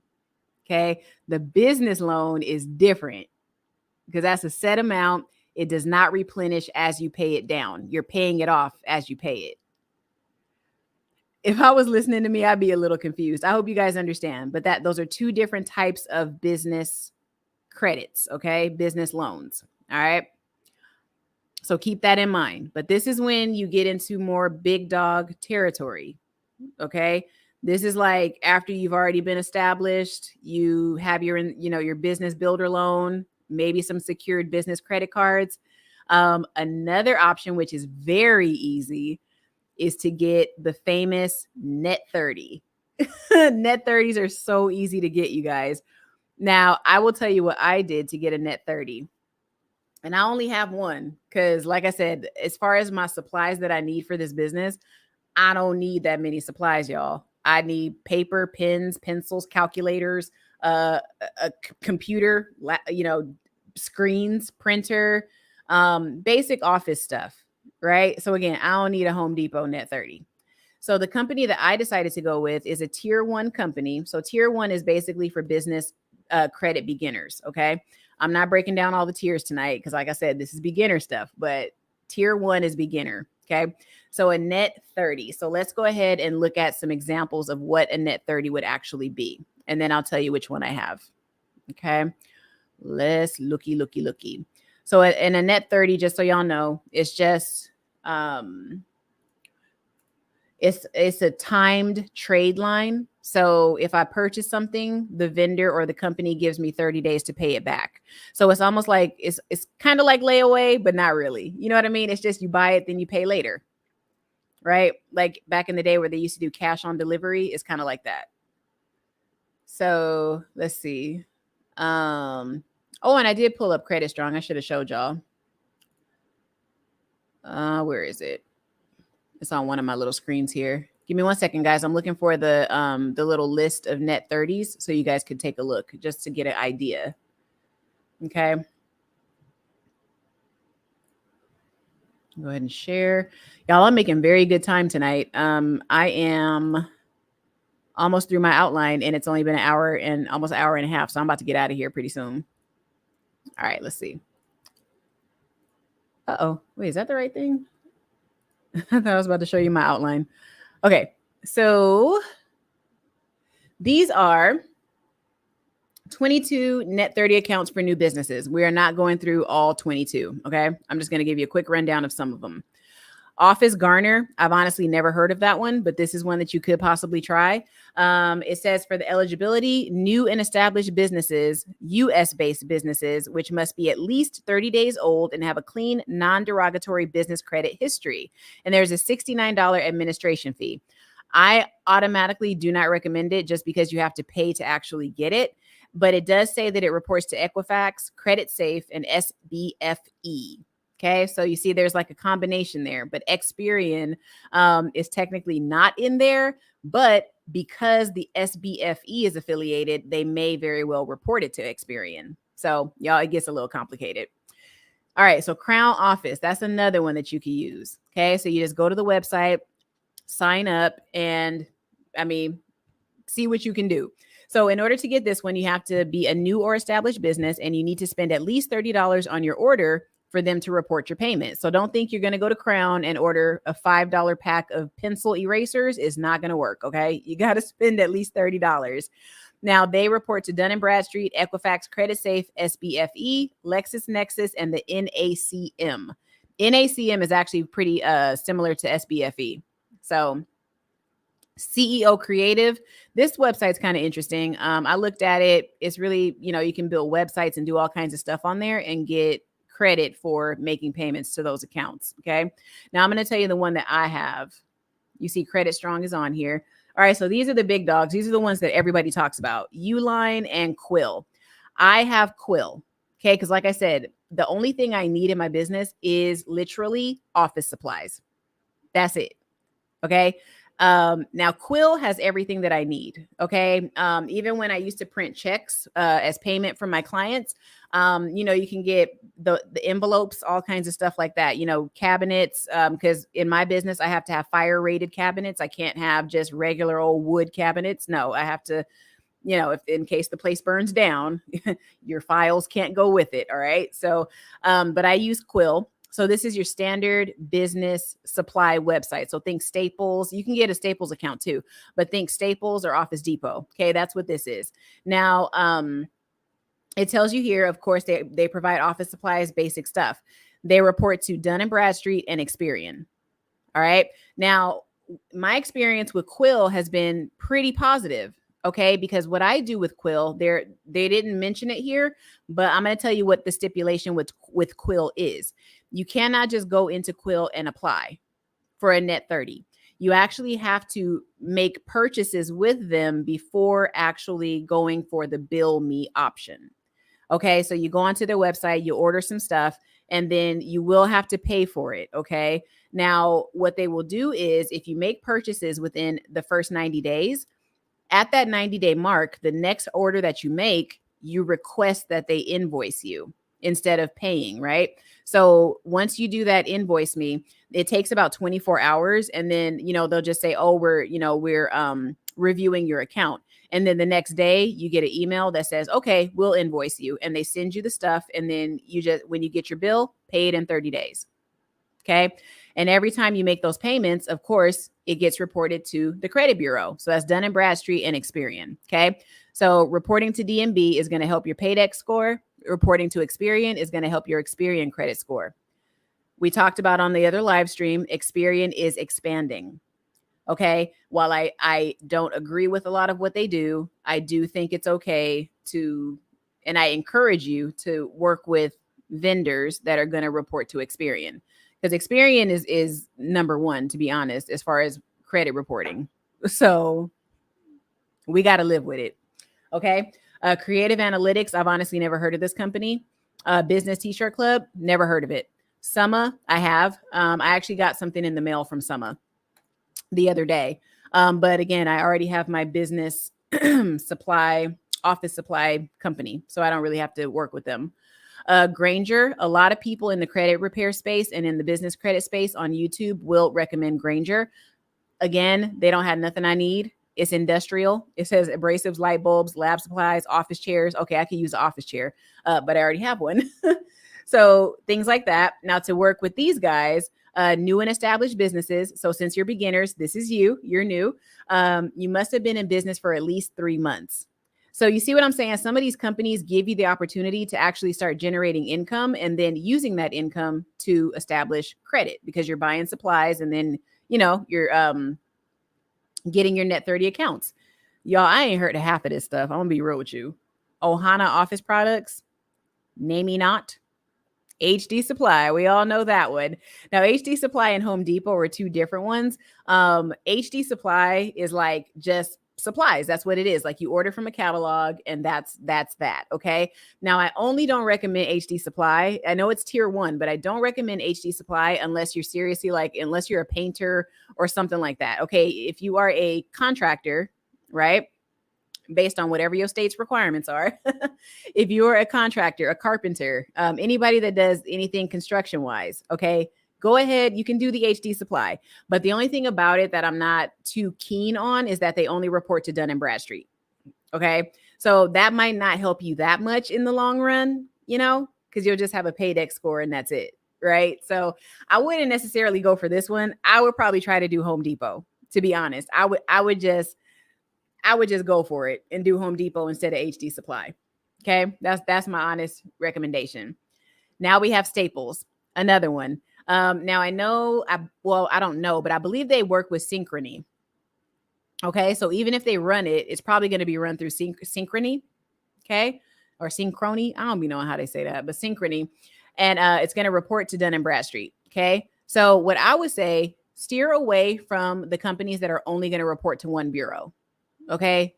If it only reports to Dun & Bradstreet, I would say, let it go. Okay. I would definitely say that. I see you said drop the link for what now? I'm gonna get down there. Thank you for the jewels, guys. Thank you guys for watching. I really so appreciate you. You teaching real good tonight. Got a lot of info tonight. Hey, and y'all, look, if you were on the live stream earlier today, I told you guys that my nose was like doing a number on me. So I went and got this nasal spray. And y'all, this nasal spray, it has totally dried me out from here to here. So it's like no matter how much water I drink, oh my God. It's like the Sahara Desert. But it's better that than the waterfalls that I had earlier. Because it was, how you be talking and you get the little wetness around your nose? That's what I had. So I'm like, nah, I got to take this nasal spray. So my body's all dried out right now. Okay, where we at? Laughlin and Associates. They report to Experian. What do they do? Look, let me look. Hold on. So they do incorporation assistance, credit management, and accounting assistance. I might have to look into that one. Oh, I like that. But yeah, as far as your tier 1s, I say the only money you should really be spending on a tier 1 account, the only money that I want you to spend on a tier 1 account is the money that you would actually pay for the product for the products that you're purchasing. I don't necessarily want you to pay for a membership unless you're doing something like NAV or Credit Strong. Okay. I don't believe in like paying a monthly fee and then having to purchase other products on top of that. I don't like that. Right. I don't. Me don't like that. All right, let me see. Hold on, y'all. Dude, this mouse. Do any of you guys use one of these, an ergonomic mouse? It's like sometimes it just loses itself and I have to turn it 1,000 times just to find out where it is. It's ridiculous. I got this with business credit too, though. I got this with business credit. And YouTube is kind of weird because if you do YouTube, I mean, depending on how you want to roll, you could write off a lot of stuff if you do YouTube. Because if I buy makeup and I start wearing it on camera, hey, that costs. Hey, if I buy a hair to braid my hair, hey, that's the cost of doing business to get on the screen with you guys. So there's a lot of different, ways that you can start little businesses and stuff and then start establishing your business credit. Okay, where's the gap? Especially, look, I know, okay, Joan, how funny was that? That's how you know I might have an inner white girl, because why would I get up without a weapon? That was so white girl horror movie. Why did I do that? Y'all would have witnessed something crazy and then would have had to call the police and not know where to send them. Wow. Yeah, you're right. You're right. I got up, not really. I wasn't thinking. Sorry. Oh, man. Can I use my stubborn child as collateral? Hey, probably. Depending on the country, you might be able to. I like those lines. Which lines? I don't know what you're talking about. I don't know what lines. I was speaking on your comment about Atlanta, where y'all being being scammers. I'm about to knock off, y'all. Okay, bye, Big Daddy Still Rocks. Thank you for coming by, and thanks for confirming the information I was given tonight. I appreciate you. Drop that link. Okay, Ravi, which link were you talking about? If you're still here, tell me what link, and I'll drop it for you if you're talking to me. Thank you, Joan. Thank you. All right. Anthony. Okay, we're at the bottom. Okay. Came in late. Have to watch the replay. Any suggestions for biz accounts? That's actually what we're talking about right now. Since it's for beginners, I will tell you what I have and what I don't recommend. I had a WEX Chevron business card, so it was for gas. I don't recommend them because they are holding on to my deposit, and they've had it for over 5 months now. So now I have to get legal involved, which is so stupid. It's like, just give me my money back. Right. And I was telling them that I have a Quill account. So I have a tier 1 net 30 with Quill, and it took me 90 days to get it. So whenever I order stuff, they invoice me later. So that, like I said, this is beginners credit. And then right now I'm actually just going over the different types of business credit. So we did business lines of credit, we did business loans, and we did trade lines. So honestly speaking, that's literally it, y'all. This is not rocket science. It's not that difficult. So I brought a couple of my cards that I have now, so you guys can kind of get an idea of, what I do and where you can start. So as far as my credit card, hold on, I got to cover. I do ridiculous stuff because sometimes I forget the login from a credit card. This is not smart. Please don't do what I do. But I'm getting old, and I think my memory is kind of going sometimes. But this is one that I have. I don't know if you can see it. Anyway, it's a AA Advantage business card with Citibank. This one, they will run your social. So if you don't want your social run, don't apply. Okay.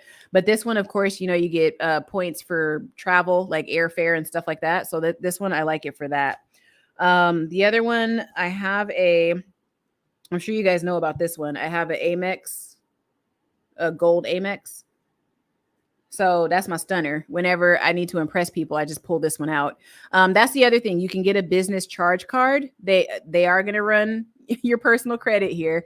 But because of my relationship with Amex, I'm okay with that. I don't mind. But yeah, with this one, this is a charge card. So a couple of things can happen with this one. You have no credit limit, obviously, but because it's a charge card, I have to pay it off every single month, right? But after the pandemic, American Express actually started doing something very nice for their clients. They started to make it so you have a max that you can go up to. I think it's $2,000 or $1,400, one of the two, but you don't actually have to pay the entire balance. So it's still considered a charge card, but they make it so you only have to pay a portion of your balance up to $2,000. So it's kind of cool. So don't let this being a charge card intimidate you. Go in with the expectation of paying it off every month, but just know that if you have good payment history with them, they may do you a favor and make it so you don't have to pay it off every single month. Now, this one I think has a membership fee of $250 every year. So again, cost of doing business, because you have to kind of think about what you do. Do you travel? If you travel, if you eat out a lot, what if you could pay for groceries with this, but business groceries, I mean, anyway. But this one's pretty basic. So if I do want to upgrade to the platinum, however, I don't know about that $695 annual fee. I do not want to pay that. I don't know, y'all. I don't know if the perks are that good. Okay. But yes, I have a gold business Amex. So this is good for business when you pull it out, then you give it to the person. And I didn't even know, you guys, I've been a member with them since 2018. I didn't even know that. So it says it on the card there. I totally skipped my mind. Okay. So then another one that I have, and this is because y'all know, if you watch any of my videos, these videos don't get that much view, but I travel cheap. I don't like to pay a lot of money. We talked about it in the live stream earlier when I was sitting in the car. I'm a frugal traveler because I travel by myself. So I'm not on anybody's schedule. All I need is a bed to sleep in. Okay. So because of that, I have a Hilton Honors business card. Okay. So this is obviously also American Express too. So I have this one. And y'all, can we have a moment here? Let me, oh shit. Don't zoom in on that. Can we deviate for a second? Do you know some dummy? Matter of fact, let me look for it real quick. Some dummy came on to one of my videos, y'all. And this person had the gall. Now I sound like my mom. This person had the gall to come onto my channel, onto this video where I'm unboxing my Navy Federal, my rewards card. If you guys remember that one. And I told you I was scared to apply for the flagship. So this dummy gets into my comments and says, why is she covering her information on the card or on the envelope? Did you really ask that question? Was that a real question? So I had to go in, y'all. I was like, wait, I went below that comment and I said, is this a real question? Because, I'm not trying to make fun of people, but why would you ask me why I'm blocking out my personal information on a damn envelope for a credit card? Maybe because I don't want you to know where the hell I live. Possibly. Yeah. Come on, people. Damn. Think. Not you guys. You guys are my aliens. You know what's up. But oh my God, y'all. I put them on blast on Instagram though. And I think I actually have their name there too. Oh God, I probably should have done that. Hold on, that part was mean. Yeah, I did. I put it in there. Yeah, this old idiot. So I put it on my I put it on my Instagram. Follow me on Instagram, guys, too. I have the name. Oh, let me take it off. Sorry, I had to find the trackball. Yeah, follow me on IG. I have like no followers, so come through. But yeah, this person said, and their name was JW. They said, I don't know why she got to cover her name on the envelope or on the card. I'm aware that you guys know my name, but this brilliant person doesn't understand that my name and my address is what's on that damn envelope. Let's just use our brains, like let's just act like the content is not free, and let's not ask stupid questions. Okay. That's my only request. Because they tell you no question is stupid, but that's not true. That's not true. There are stupid questions. There are. But anyway, that's it. Let me see. The link to the net third. Oh, okay, I'll give you that. Hold on. I gotcha.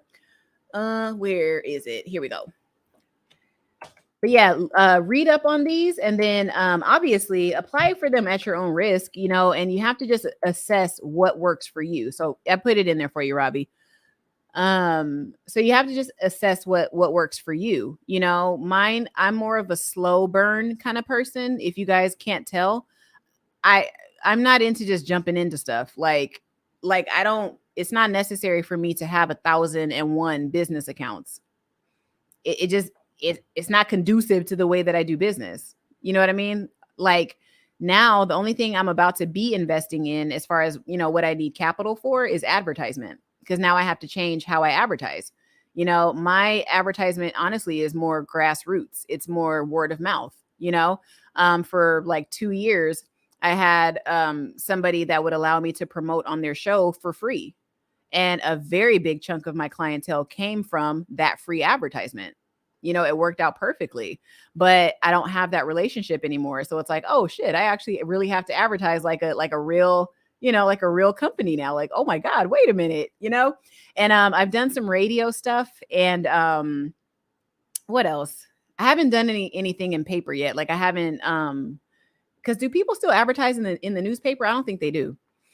And then I've heard Facebook ads kind of suck. And I tried to do Instagram one time, but they actually ended up shutting down the account after I put an ad up. So I don't know what happened there. To me, I just think it was probably a hater. But yeah, so I have to change. So adapting. Remember, we talked about that. So I have to adapt, Oh, and then you guys know I have my PayPal business card that I got a couple of months ago. So I do have a PayPal business card. And like I said, there's other stuff that I have, but this is just a beginner's class or session or whatever. Okay, I meant biz bank accounts. Okay. I mean, honestly, any bank is okay. I would say if you have a bank, go into your bank that you have now and ask them about their business accounts.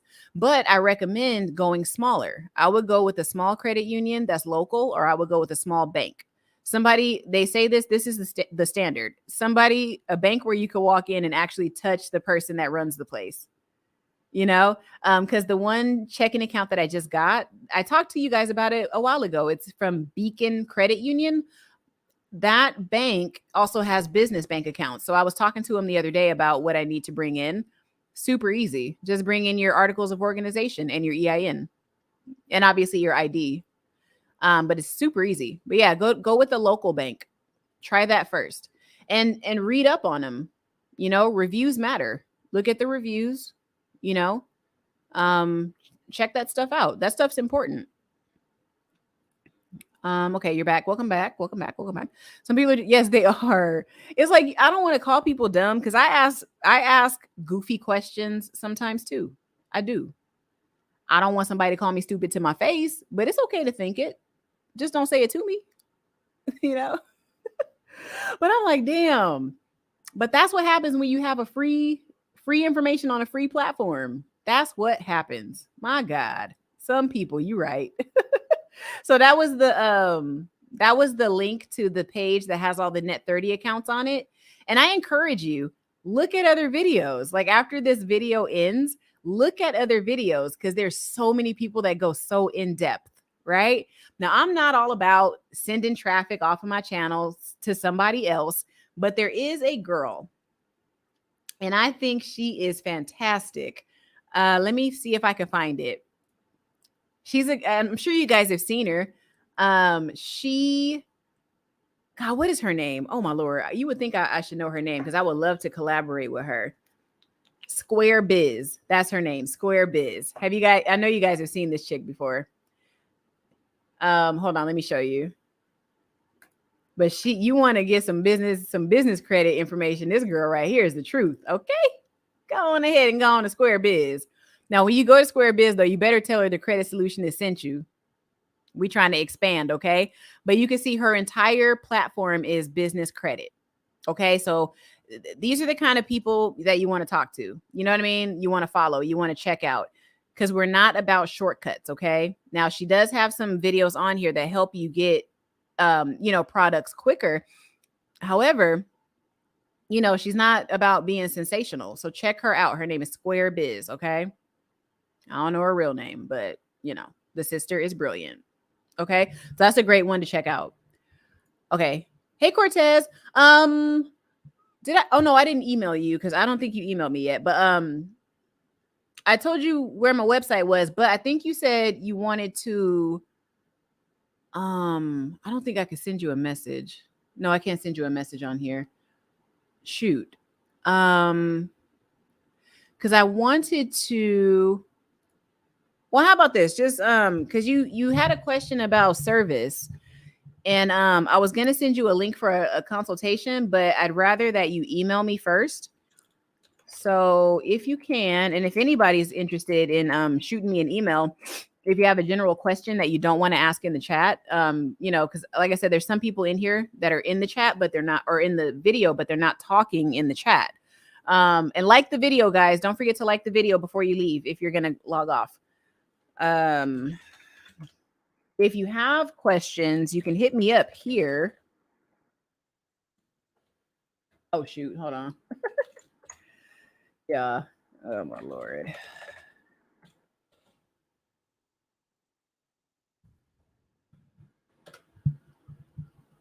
Okay. So you can email me there. Okay. info@pxcreditsolutions.com. Okay. So you guys can email me here. If you have any questions that you didn't want to ask in the live stream tonight, totally okay. But that's more or less for you, Cortez, because I know you had questions about starting service. So hit me up. Let me know what you are interested in, and then I'll let you know like what's available from there. She says feels like an intermediate class. It's only because I use a lot of words, Joan.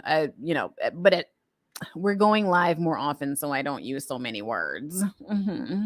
Some people can get to the point. I don't be getting to the point right away. She shared lots of good info. I try. Yeah, I want to be better prepared for my live streams because I'm like, dude, there's a lot of information that I need to be given to y'all. And like I said, I want you guys to be part of the 5.3 million new business owners that are supposed to be coming up this year. And it's going to be even more next year. Because remember, y'all, with this great resignation, everybody's quitting. Most people are quitting, but then eventually they're going to find out that they have to have money. Okay. We know, yes, there are girls that have husbands that pay their way, though a lot of those women quit. We know. But when you look at the labor force, I'm going to tell you, it's some people, they quitting and they need to go ahead and get into something for real. Because everybody that quit ain't got money. Some people just don't want to work. Like out here, it's so many people that don't work. Oh my God, it's ridiculous. All right. So Anthony Russell says, I'm with Navy Federal considering a biz bank account with Cabbage due to their relationship with Amex. Great idea. So I want to leave you with this. And I want to show you something that might shock you because Amex actually has a department that does business credit for people that are technically undocumented. Like they just have to have an ITIN. So the reason I wanted to bring this video on tonight and talk about this stuff is because I want y'all to know it's people coming into the country right now.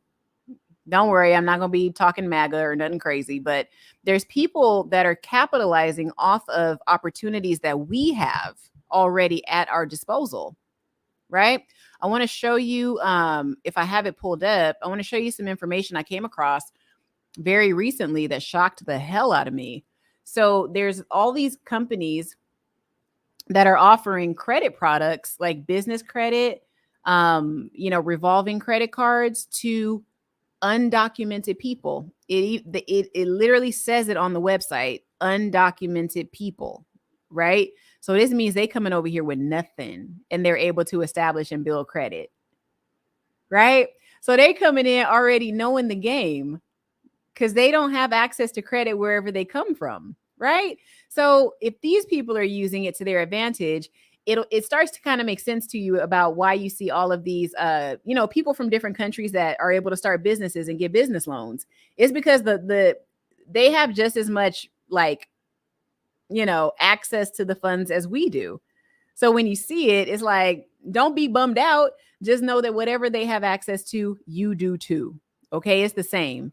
But they have something that's a little bit different than your average American.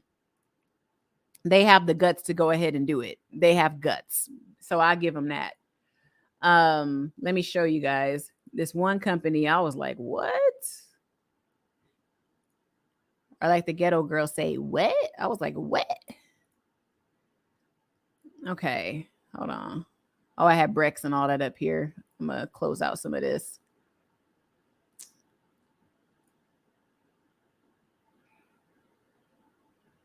I had the business credit card stuff up too for you guys.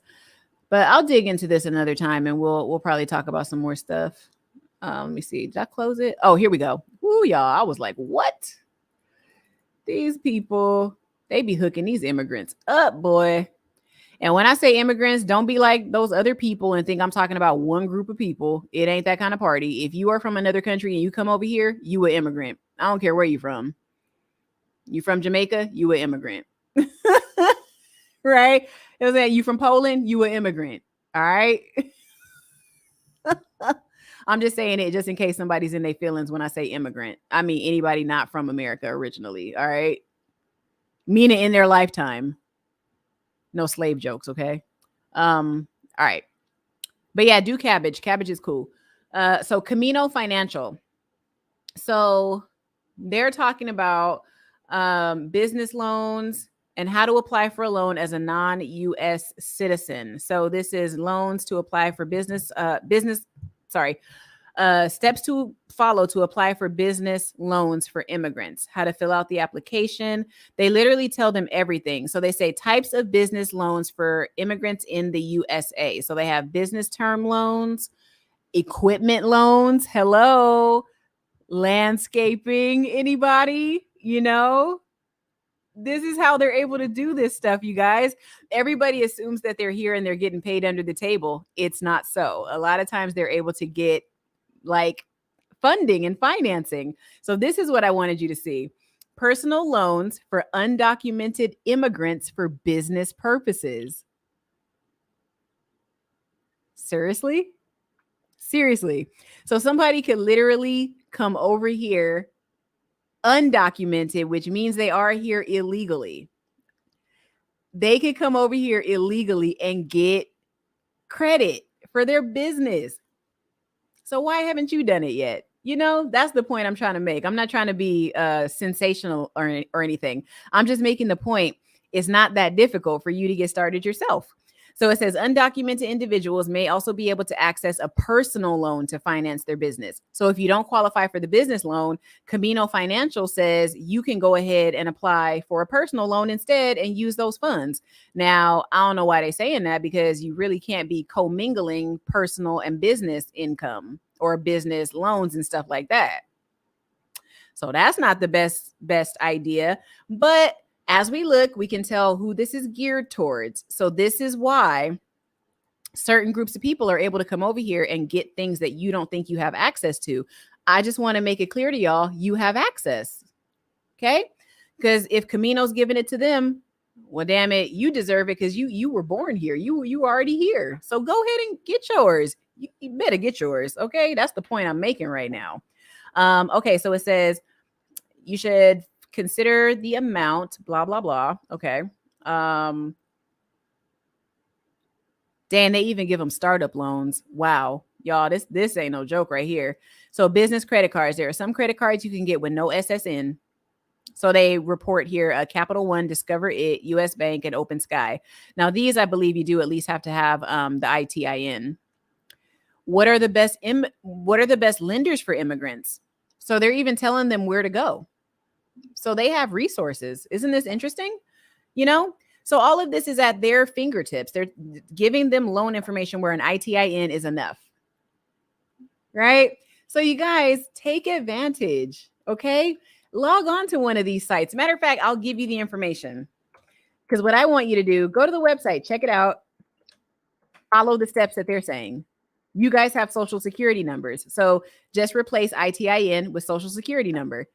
You have you are privy. You could have access to this too. go ahead and go onto that website. Check out Camino and see if you could get something. Okay. Now I can't promise you're going to have a good interest rate, but these, like, there's so many undercover companies that are out there right now helping these people. Believe me, like, okay. So don't get in your feelings when you see people with businesses that don't speak a lick of English. Just know that you got the opportunity to get yours too. It's out there for all of us. Okay. That's the point I'm making. All right. So I hope I'm not being offensive. I think we're almost to the bottom of the chat and we are going to cut out. So let's see what we got here. But yeah, Camino Financial, I'm gonna leave this on the screen real quick because I want people to see this. I want people to see this. I need you to stop acting like getting business credit is hard. You can come over here and not have no papers and they'll give you credit. Right. And then I'll be telling y'all too, with the auditing I do, y'all, I process so many undocumented people every day that get Section 8. I just be looking at that paperwork like, really? We're not going to put a social on here. We're not going to use a photo ID. We're not going to do nothing. Oh, okay. I don't talk to them directly. I do everything on the screen. Like, you know, my auditing is 100% digital, which is fantastic. I don't have to touch or talk to anybody. So I'm looking at the screens and I'm like, really, there's no documentation up in here. We just going off the strength of who this person said they were. And you already know a birth certificate in one country, they be having all them numbers transposed. It's very big in Mexico. They be having the birth date off by like a day or two. You be like, really? When were you born? You know? So it's kind of funny. It's funny, but it's not. You know what I mean? Yeah. But anyway, it's a method to this madness. I already know. It's set up to where, you know, we need to take the country back, at least get what's ours and let everybody else do what they do. How about that? I'm going to be quiet now because now I'm acting like a red hat black person, like that man told me. Hold on. Let me get to the rest of your comments and then we'll close. Oh my God. Okay, Robbie. Did I put the link in there? I think I did, right? Hold on. I got it again if you guys missed it. Hold on. That's what I'm saying. I don't be having no tact. I be sounding hateful, but I'm not hateful, y'all. I was gonna say let me not tell. Well, I'll tell you guys. Actually, it's so funny because you know people that don't have papers, but they're so Americanized you would never know. I actually dated somebody like that for a really long time, and I was like, "Are you sure you're not like a citizen? Are you positive?" I'm like, "You ain't even got no accent. Like, you sure? And you don't even look like you from where you said you was from." But yeah, they be out here just be rolling with a visa for like 20, 30 years. Cause I think he said he got here when he was 2. He said he got here when he was 2. He said his mom smuggled him across the border. I was like, bro, you ain't even got to tell nobody that story because nobody would assume that ever. And he was like, I think 30 something. Ain't got his papers. I mean, I think he has them now because he's married, but like he didn't have no papers. I'm like, what the hell? Went to high school and everything out here, had jobs, all kind of stuff. My dad was an immigrant from Poland and my grandparents were too. Yeah, I think did I date a Polish guy one time? I think he was Polish and something else. I think he was. Yep, he did say he was in Poland. He's probably on a hot date right now. The nomenclature is disingenuous. Non-citizen means illegal. No. Non-citizen does not mean illegal. What it is, I'll just only use it in like the terms I use with HUD. What non-citizen is, like there's 2 qualifications. Like I said, this is just in government speak. There's an eligible non-citizen and then there's a ineligible non-citizen. So what these people are, this is an ineligible non-citizen according to HUD, but they can still live in the household even though they don't have no ID. But a non-citizen is literally just somebody that's here on a visa. And some credit card companies, Amex is actually one of them. You can be on like an H1 whatever. Like they had a whole list of visas that you could have with American Express and they will still give you a business account, a business credit card. So technically, you know, non-citizen, You can be a legal non-citizen. If you're a permanent resident of the United States, you are not a citizen, but you are here legally, right? You're just a non-citizen. You're just kind of hanging out. I mean, you guys don't know this, but I was going to do that in Australia. Years ago, I was going to move to Australia. It was kind of like I was running away from home, sort of. So I chickened out at the last minute. But I was over there. I was talking to immigration and everything. Like, I was ready to go. I was going on job interviews, everything. Like, I was done with America. Why not? They're like Americans with accents, But I'm glad it didn't happen, because the way that they treated them during the pandemic was disgusting. So I'm kind of glad it didn't happen. But yeah, non-citizen is literally, that's not a derogatory term, technically. So for me, because I think technically when it comes to terms like that, that's why I'm like, nah, that's not, I don't think that's what it meant. It could have, but I don't think that's what it meant. Yes, I think I know what you mean. I chatted with him about it. I think he's still there. I'm not sure what you're talking about. Who are you talking about? They get business loans, housing, food, everything. That's why I told you guys the other day too, where they'd be talking. Oh, you guys weren't there. It was on Instagram. I was talking on Instagram Live where they talk about Black women being welfare queens. We are not welfare queens. We're not the predominant group that's on welfare. Like, what is pop culture even talking about when it says that? No, the welfare queen is not the Black woman. That's just what the media told us that who it was. That no. Black people are not the predominant people that are on welfare. The paperwork I process, I look at the race and ethnicity of everybody that I process for Section 8 housing. Y'all, the majority of them are not Black. So it's like they just be telling us all kind of stuff. But like I said, because I have an insider track on some of this stuff, it's like, no, I could tell y'all who's moving into your neighborhoods. I could tell you who it is. And it's not to be offensive or nothing, but it's like, damn, once y'all have the information, what are you going to do with it? Who cares if these people are moving in? If you don't plan on doing nothing about it, oh well. But like things like this with this company, and what's her name? Erica Williams talks about that other credit card site where it's like all geared towards, I think it's geared towards the Asian population. It might be in Chinese or something, but it tells them every single credit card that they need to apply for. Right. And then they go ahead and they take it. But if I come on here, some people might second guess what I'm telling them. And it's kind of sad. I want us all to win. You know what I mean? Because honestly, this is an internal kind of struggle going on here. It's like this is kind of a form of, I'm going to say this and then I'm going to get off of here because I know I'm starting to sound kind of, I can't say the word because YouTube might flag it. But I don't want to sound like I'm being extreme. But when you really think about it, that's kind of an internal like war going on. If you let other people come in and then start to use your resources and then capitalize off of the land that you were originally born in, if we all do allow that to happen, I do think everybody gets a fair shake. But I don't think if you come here illegally, you don't deserve a fair shake. I don't agree with that.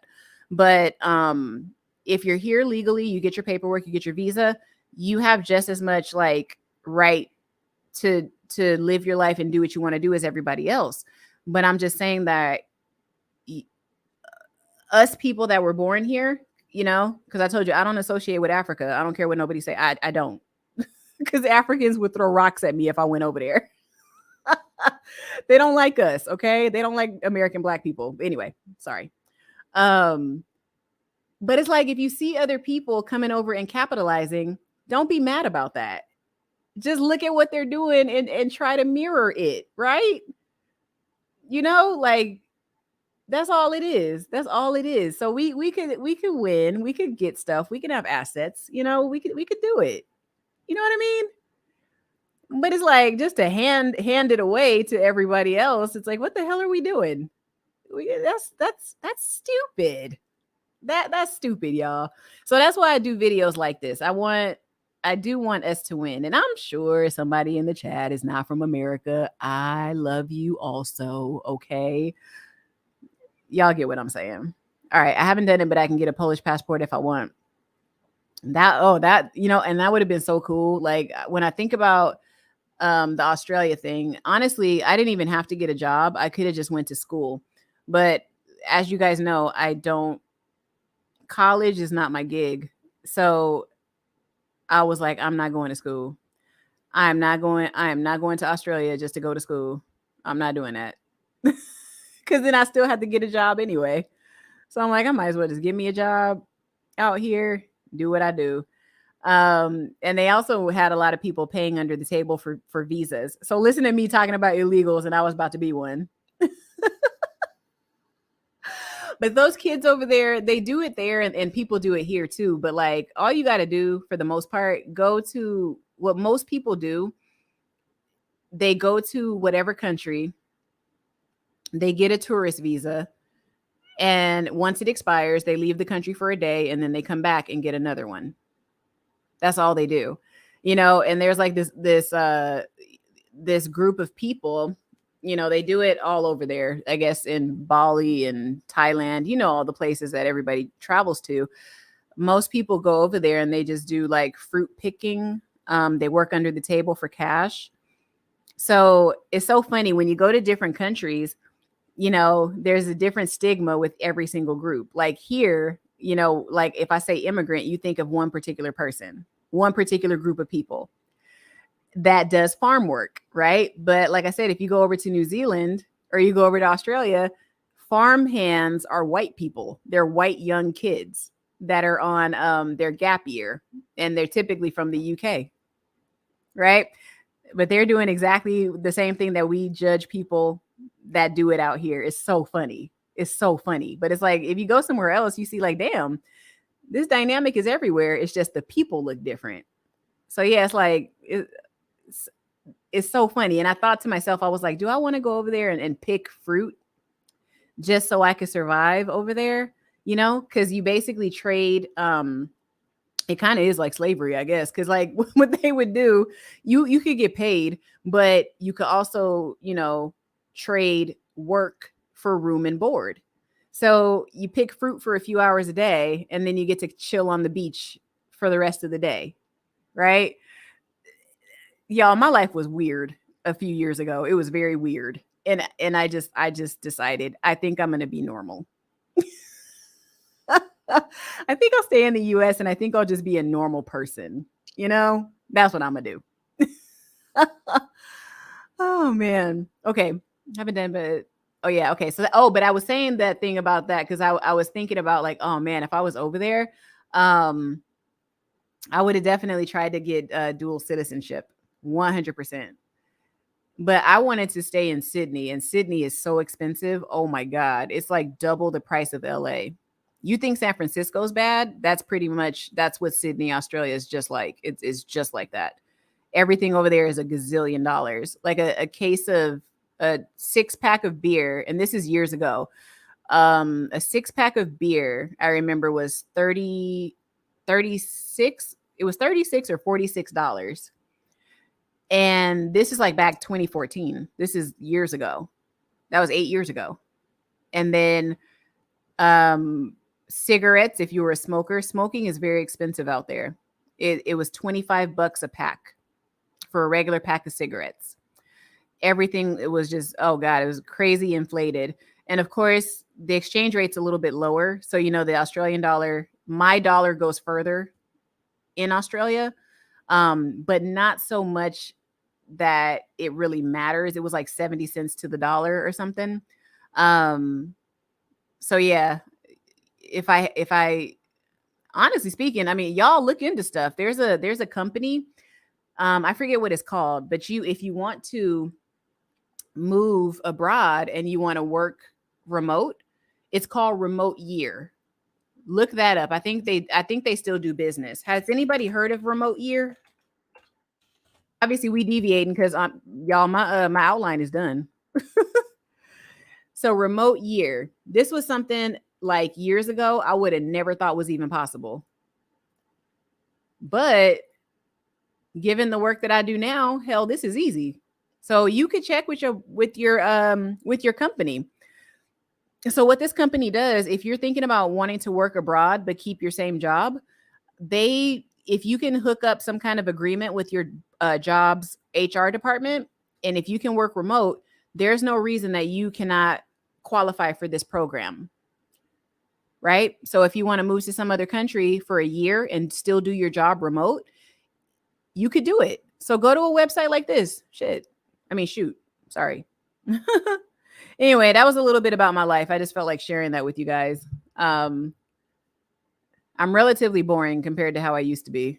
Now I just be like, all right, I'm gonna stay home. I ain't going nowhere. I still got my passport though. Cause y'all, I might leave the country. But really, I just wanted to leave. There was nothing going on here. Always thought these loan programs were urban myths. No, God, no. It's like there's so much money out there. And let me tell y'all something else, because I'm gonna do a live stream on Section 8 because I want you guys to get so informed. So something really interesting about that program. Let's say, who was it? Okay, Anthony Russell, if you're still here. All right, this is it. And then I'm gonna close out the comments and then I'm gonna leave. But I want to just tell this information just so y'all can see how much, like, why I want you to get informed about certain systems. So with Section 8, and it's not only Section 8, I work with a bunch of programs, but Section 8 is predominant. So let's say, Anthony, you and I live together in a Section 8 apartment. Let's say you're 22 years old and I'm your mom. So I'll be older, right? I'm your mom and you're my son and you're 22 and you have a job at SpaceX, and you make $130,000 a year. And let's just say I make $50,000, whatever, right? Your $130,000 income will not count towards our household income for Section 8 if you're a full-time student. So if you are able to furnish a full-time school schedule that says you are a full-time student, your $130,000 SpaceX employment does not go towards your Section 8 rent calculation at all. They're only going to look at my income. And as a matter of fact, you're considered my dependent. How about that? Right? So there's 1,000 ways to utilize this system that people do. And you're not cheating because it's in the HUD handbook. It's legal. It's legal. So you could literally sit there with your $130,000 salary, stack. You could stack your money for a year, 2 years, however long you stay in school, right? Because the system, let's say you even quit school, I wouldn't find out the management wouldn't find out till the next year, till they recertified you for Section 8 again. They wouldn't find out. And most companies aren't even going back and recouping the lost funds. If you look at how much money HUD actually loses due to Section 8 fraud, it will blow your mind. With all of the provisions we have and all the systems we use, like I use so many systems, y'all, it's ridiculous. I only know it like the back of my hand because I've been doing it forever, but it's crazy. So yeah, you can make a lot of money in Section 8. And how about this? You could actually have a whole bunch of properties. So let's say this happens in senior housing a lot. Like let's say you're 62, the only actual income that you have is your Social Security. You could literally have 6, 7, 8 houses that you have. You would still qualify to live in Section 8 and pay like $200 rent. Sometimes even less, right? Or get this. If you're zero income, but you have a lot of assets, I've actually had people in Section 8 that have over $1 million in their bank account, but they qualify. Because the way it works is Section 8, like let's say you have $1 million in your checking account, and that's it, like that in Social Security. Okay. You move in or you apply, I can only use your Social Security income towards your actual Section 8 calculation. If you have $1 million in assets, cash money that you can pull out of the bank, per HUD regulation, I can only count 0.06% of whatever that is towards your annual income. So you still qualify, but you have $1 million cash at your disposal. So these are the kind of little like rules in housing and these programs that people are able to get around. Like they're able to get around having to actually report their income because it's an asset. It's not income. We can only, I guess, what's the word, y'all? It's not predict, but, oh my God, what's the word I'm looking for? Shit. Yeah, my work brain just went dead right now. But we can only assume, that's not the word. We project a certain amount of that income because it is 0.06%. We only use that just in case you pull the money out and you decide to use it. Right. So it's a lot of little things when you have Section 8. And it's only a specific kind of Section 8, though. I know this is probably boring, y'all. I'm sorry. But it's like there's certain types of Section 8. So like you can have a whole apartment building and every unit in it is Section 8. That's different. That's like if you move out of that building, you're not going to have Section 8 anymore. And then the other kind of Section 8 is where you actually have the voucher. So you can take it from place to place. But it's a lot easier to get into a property that just has all Section 8. It's easier because the wait list is super short because you have to stay in that property. You can't go anywhere.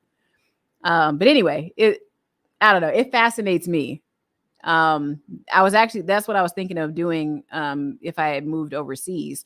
But Section 8 is not the same in other countries. But I mean, I'm sure I could adjust. But no, these loan programs, they're pretty crazy when you think about it. And there's a lot of ways. If you were a regular resident and you just sat down and read the HUD regulations, you would be able to get over on us in a lot of ways. So I said all that to say that. But don't go into Section 8 housing, y'all. I want you to do better than that. I'm talking about the immigrants. With no social. Yeah. I mean, hey. No doc, finance, access bullet, my sepia tone behind, apply the way I get the Patriot Act. Hey, that's true. But you say you're sepia, so you must be are you a mulatto? Yeah, I was trying to be an Aussie. I was. And their food tastes better too. Their beef is delicious over there. So much better. Sepia toned. Like what? Right? Like what are you talking about? Sepia toned. That's pretty funny. I have Quilling Uline. Nice.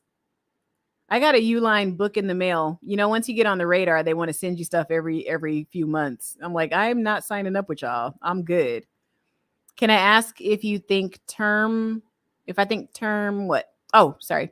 Can I ask if you think term African American is obsolete because of so many immigrants from Africa? Yeah. Listen. Okay. I know I'm going to sound stupid and I'm just going to say it. I don't consider myself African American because I am not from Africa. I am from America. So, okay, since we're on Australia, when I went over there and when I went to New Zealand and what's the other spot? Fiji. When you go there as a Black person, when they know where you're from, you can't call yourself an African American. I tried that. I went over there and I was like, oh, I'm an African American. And they were like, no, you're not, honey. And I was like, what do you mean? They said it in their Aussie accent. And I'm like, what do you mean? And they're like, you're American. They're like, that's an African right there. And I was like, who? Because there's a lot of Africans in Australia. And I was like, who? And they're like, them over there. Because there's a lot of Nigerians there too. And I remember I met a Nigerian in the subway and he was like, I asked him where he was from. And he said, I'm Nigerian. Please don't judge me. And I was like, damn, why would I judge you? But I think it's because of the Nigerian print scam. But I do think it's obsolete in that we really shouldn't be using it. But I have not delved into the history enough to really be able to have an educated answer about that. I'll be honest. So I'm just saying I don't identify as one. I identify as an American. I know that's going to turn a lot of people off, but that is what I identify as. When you leave the country, it doesn't matter what color you are considered an American. Like I said, I didn't realize it until I was chin checked in other places that I went to. I was like, what? turned my whole world around. I was like, oh shit, you're actually right. Like, I can't trace my lineage back to Africa, but that's a whole other issue. There's reasons that I can't do that, right? It's not, I'm not going to blame anybody, but it's the generations that came in my family before me. That's why I don't have a connection to anything like that. But based on my last name, I can ascertain that either my family is from the country that my last name originates in and they migrated here, or I could assume I got a slave master's last name. Okay. I'm pretty sure I do. But listen, I can't connect the dots, and I'm not going to do a swab and send it off to 43andMe or whatever the hell that website is. I'm not doing that. So I'm American, for anybody that's asking. And then I just say black, and I find people have a hard time saying black. And I'm like, what is wrong with y'all? Like, if I meet a white person, they go, you're, I'm like, black? I'm black, bro. Just say black. What is the problem? You know what I mean? Like, what the hell? Just say black. It's so stupid. Okay, Polish immigrants were kind of like the high-skilled Mexican workers in Britain, or Eastern European were low-skilled. Exactly. So it's like the same. It's literally like we're all just fitting into these like social, I don't want to say social structures, but like everybody's playing a role. Like there is, like I just told y'all, if you go up to, what is it, the Gold Coast, okay, the Mexicans, you know, are white people. The fruit pickers are white people. They're actually white kids that come from money. They just don't want to stay. They don't want to be in the UK anymore. And they're on their gap year. And gap year is something that I wish we did here in the US. Everybody else does gap year in every other country except here. We're the only people that say as soon as you graduate high school, you got to go right into college. Those kids over there, they graduate and then they travel for the first year. Then they come back and go to college. Like, what the, like, America has it all wrong. They be working us like slaves out here. I'm seriously looking at providing Section 8 housing in Georgia. You should, because they'll be able to maintain your property. You know how much, oh my God, if Section 8 would pay like a portion, if it's anything like the project-based Section 8, if you take vouchers at your property, they pay 70% of your mortgage, or technically. Because if you move in, like say you're a Section 8 tenant, you're only paying 30% of the gross rent. So, and actually, technically, you're paying 30% of your gross annual income, but we have to do a bunch of adjustments. It's a lot of math, but you're paying a very small portion of the rent. So whatever's left of the rent, Section 8 handles that. So if your rent's like $2,000 and you're only paying us $100, that means that HUD is paying the other $1,900. So HUD can essentially make your housing payment every single year. And of course, you have to keep the property up to par, right? You have to have, you know, certain kind of locks on the doors. You have to make sure, you know, you have a fire extinguisher, smoke detectors, carbon monoxide in certain states. You have to make sure that you're keeping the place safe for the tenants as well, right? You have to do that, or else you can risk losing your privilege as a Section 8 owner, right? So it's give and take, it's push and pull. But if you don't mind having Section 8 renters, go for it. You know, I advocate for some of those people because they're not bad people. They're just people that don't make enough money.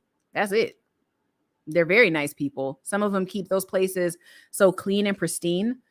There's a terrible stigma that is attached to Section 8 people. It's like, no, they're not all bad. Now, there are some scammers because some of them, like I said, they know how to read policy and they put 2 and 2 together. You know, you tell them they can't put a plant on the patio, they go down to legal aid quick. Them owners be scared. Okay. But yeah, I encourage anybody to do it. Like if I ever have the opportunity, I would definitely accept Section 8 vouchers, you know. And if you can swing, if you go into multifamily, if you could swing getting a contract with HUD for your whole property. I mean, HUD will paint your place. HUD will give you new flooring for a certain percentage of your units. They'll give you new fixtures whenever you get the way it works. Like if you have a property, I'm saying like a whole building that has all Section 8, it's project based is what they call it. So if your Section 8 is attached to the whole entire apartment complex, HUD will pay for all of your fixtures. So think faucets, light fixtures, what else? Garbage disposals. They'll pay for your carpeting. They'll pay for if you have, vinyl or linoleum or wood, whatever you have in the apartments. Because they have what certain companies, they call it a redecoration schedule. So every single year you take a portion of your units and you remodel them every single year, because HUD wants to make sure, everything is like safe, it's up to date, because some of these apartments are like 40, 50 years old. So there has to be some kind of law or rule in place where they can give the owner a certain budget to be able to make those remodeling and the renovations every single year. The other thing that they do is if you have a property manager, HUD will pay for that property manager to live on site.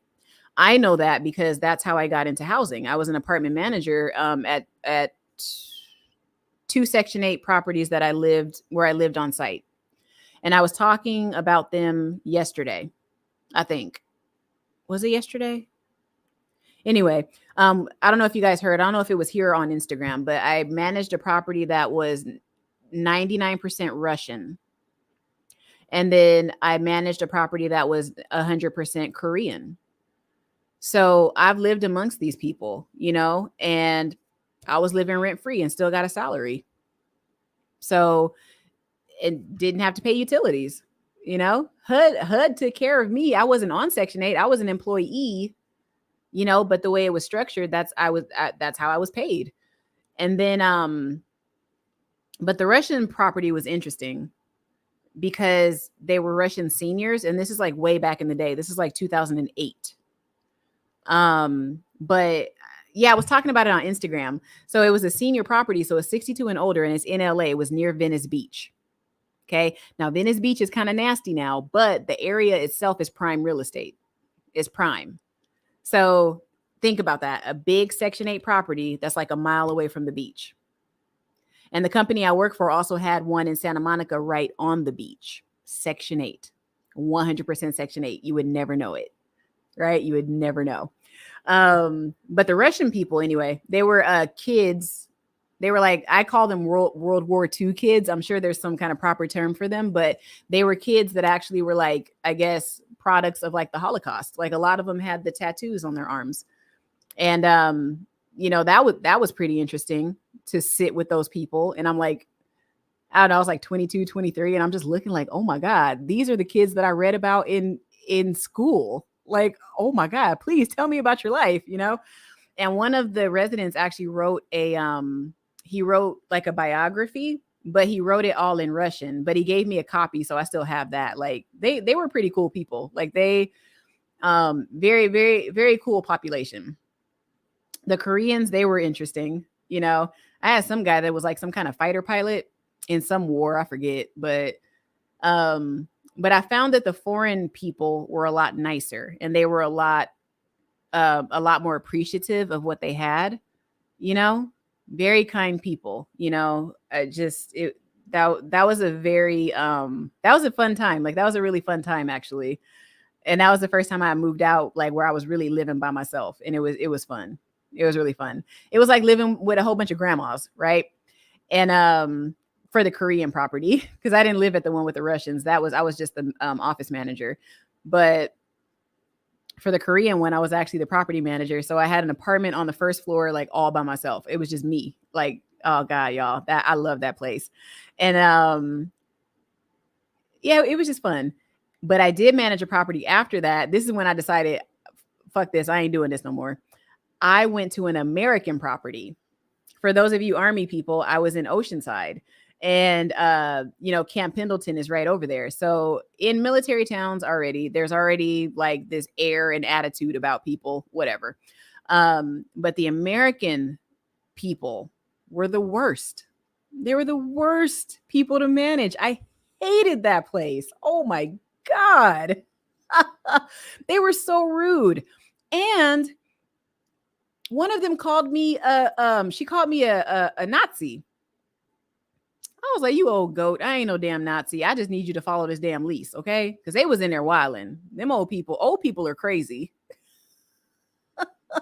And they think they can have their way. And this property was probably, I would say 80% Caucasian. So you already know a young black girl coming in there managing and telling them what to do. Because in Section 8, thank you guys for listening. Y'all just be listening. But in Section 8 housing, you have to have a firm hand, you know, because if you mess up like with stuff seems so minor, but when HUD has their contracted inspectors come out, if anything is wrong with your property, like sometimes they'll get you for a tiny little crack, tiny little hairline cracks in your cement, right? They'll just mark it up, mark it. They go through your entire property, just mark it up, right? You could literally risk losing your contract if you screw up, right? So I'm looking at all these people like, if you don't take your ass back in that apartment, you know what I'm saying? Put out the weed. We had all kind of crazy people because they were American. So we had old stoners in there, obviously old military people. You know, there were so many interesting people. But then the other thing about Section 8 housing, if you ever want to go into management for seniors, particularly, they die. So that's another thing with apartment management I would never do again, because I never saw a dead body, but I heard stories, and I did have somebody actually die at one of my properties, but I was out of town when she died, and thank God she left the AC on. So, you know why that probably helped. But it was interesting. And then I used to have people, they would move in because it was 62 and older. So like if a person moved in and they were already like maybe 80, it was kind of sad because I would get to know them, and then maybe not 6, that's too many. I wasn't there that long, but like maybe a year or two later, they would die. And it would just be so sad. Cause I'm in the office. I live there, but I'm also in the office all day, and they would just come talk to me every day. Just, the nice ones. Cause like I said, some of them were mean. And like, I caught wind that one of them did call me the N-word. And I was like, oh, you want to do that to my face, Martha? I'm right here, Martha. Say it again. Tell me what you told her. Say it again. Y'all, they had me in my feelings sometimes. I was like, what did I do to deserve this shit? Because all the other properties were so nice. But it wasn't until I got with the American seniors. They were mean as hell.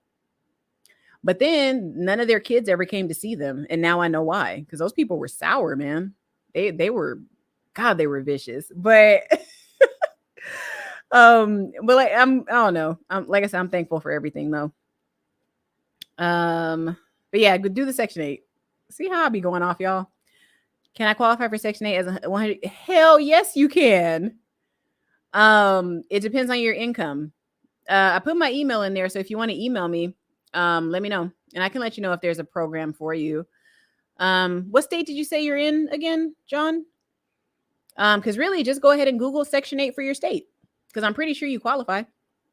Because some programs, they have it where you could be, say if you're 21, but you're disabled and you're physically disabled, there are programs where you could get in. You could get into the property, and they'll just count your veteran pension if that's what you have. So yeah, and that's the thing. Like I say, y'all, there's so many layers to these programs. That's why there's so many different people from different walks of life in these programs. It's not, like I said, when they talk about, the welfare queen and these people are the only ones on Section 8. No, the hell they're not. I just told you about Russians, Koreans, and white Americans. Those were all Section 8 properties, all of them. So I don't believe what the media tells me. That's why I talk the way I do. You know what I'm saying? I'm not as brilliant as some people that y'all probably follow, but I've seen stuff, and it's like, if you're not on the ground with them, don't talk about them. You know what I'm saying? Don't talk about them. That's all I'm saying. It's like, no, Section 8, it's a rainbow of a ton of people. I didn't mean a rainbow like that. You know what I mean? But speaking of which, if you want to talk about the rainbow, there's a property now in Hollywood. They actually built it right when I left. It's a Section 8 property, and it's geared towards the LGBT community. So they're even bringing that community into the fold of being able to get assisted housing, right? So there's a lot going on in that industry. It doesn't interest a lot of people, but there's so much going on in your neighborhood around you. You know what I mean? If you just pay attention. I moved, thank God, because like when they built that property, what was funny was we would get a lot of transvestite prostitutes that started coming to that side of Hollywood. I'm like, why are y'all over here? So anyway, those buildings, they kind of brought an interesting crowd over there. But yeah, like HUD is doing so many different things and so many different programs, and they always have their hand in something in somebody's neighborhood all the time. But yeah, John, I'm pretty sure you do qualify for something. And even if your income is too high, you can offset that by medical expenses, depending on where you move. So, because I have people I've processed where somebody has $50,000 in medical expenses. I don't believe it, but you can nickel and dime Section 8 if you want to as well. Because like I said, that the medical offsets your annual income. And then if you have children, we also give you a credit based on that. So you get $480, as a credit if you have dependents in the household. And I just got done telling Anthony Russell, if he's 21 and he works at SpaceX, but he's a full-time student, he counts as a dependent. So we get $480 into the household and we don't count his income. Y'all, it's a mess. It is a mess. Thanks again for the, okay, good. All right, I'm almost done, y'all. And then we're going to be out of here. I just think Black is best for native born, not immigrant. But I was a geography major. Native born, meaning a Native American or a native born? Because I guess, I'm technically a native born American. I was born here. I wasn't born anywhere else, So it's like, I'm not going to say I'm a Native American because, I'm not in a registry or anything. But if I went anywhere else, I would be considered an American. And so would some people in this chat. So it's like, some people are uncomfortable with it, but it's like, hey, I think the media did that to y'all. That if you feel that way, it's like, you are an American. If you were born here, you're a damn American. Sorry. Like, I'm sorry that you feel that you're not, but you are, it's like, come on, man. What's that? Isn't that what Biden says? Come on, man. I'm a Black man. I never call myself. Exactly. And they be getting mad when you say you Black too. I'm like, what is wrong with people, man? Like, dude, can't we just live? Can't we just live? You know what I mean? Like, because Africans don't even like that we say African American. Because they like, you ain't us. Africans don't. I ain't going into all of that, but y'all already know Africans do not like Black Americans. I'm sorry, they don't. Like, they don't. They don't. They don't come over here to mix with us. They say we're lazy. I've even had one or two of them tell me like, oh, you are all descendants of slaves. Okay, cool. Yet you're here. You're here to capitalize. Okay. Right. Okay. I'm looking at a 40 unit in LA. Heavy value add. I want to Section 8 the entire building. You're dropping a lot of gems. Yeah. And like I said, you are going to have to go through a lot of hoops to get that. But remember, if you do the Section 8 contract, you're looking at 20 to 40 years. 20 to 40 years. And I'll tell you what a lot of properties are doing now, or a lot of owners. Once the 40 year is up, they're not going back. They're not taking it again, because you'll know, like the way real estate's going now, they're able to now charge market rent. They don't care about getting, HUD to pay all the perks and stuff, because their mortgage is already paid. At the end of the contract, the mortgage is paid. So at that point, they can literally relocate everybody that's in that property. That's what you guys are seeing in the news a lot now, where they're kicking people out and they're like, yeah, the Section 8 owner kicked them out, blah, blah, blah, blah, blah. But they're not explaining why. They're not explaining what's really happening in the back end. And that's why I said it's good that at least you guys can hear it from somebody that is actually doing it. And like I said, I'm only on the auditing side, but it's like, I know it because I lived at those properties. And, when I was in the office, doing the work at corporate, it's like I saw the contracts, I had to actually read them. Like I had to go through all of the contracts that they would set up with HUD between the properties. I had to request the subsidy every single month. Like I had that job. That job was busy, but it's a lot less than what I do, or a lot more than what I do now. Like now, this is a cakewalk. Like just to sit and count, that's it. I probably work maybe 10 files a day. That's about it. And I go on about my business. So, it's easy work, very easy work. So why not? But yeah, if you want to do it, you should. They're also doing tax credits. You should look into that as well. Tax credits you might actually like that a little bit better, because they give you you get tax credits to actually rehab your entire property. So if you buy it old, really all you have to do, I don't know if it's going to be you or if you have other investors, but you just have to provide some paperwork to the necessary entities or whatever. And that's really it. But the only thing you have to be careful of, if you do have it across the entire property, you would hire me as a contractor, or to audit and make sure you're doing everything right. Because if you are what they call a first year site, you are going to be held to a very high standard. If your math is off with calculating income and assets, if you tell somebody they don't qualify and they can't move in, and after they audit you, it turns out that was wrong, you can be fined up the ass. Okay? That's the only thing they don't play with. When it's the first year, just make sure that if you're going to have employees or something, maybe hire an accountant, or you can hire an outside company to come in and actually process and what they call it a lease up. You can hire somebody else to lease up and process your paperwork when you move people in, if that makes sense. So, like I said, there's lots of layers to this, you guys. Credit Solutionist has layers. I'm like an onion. But do it. Go ahead and do it, Anthony. That'd be really awesome.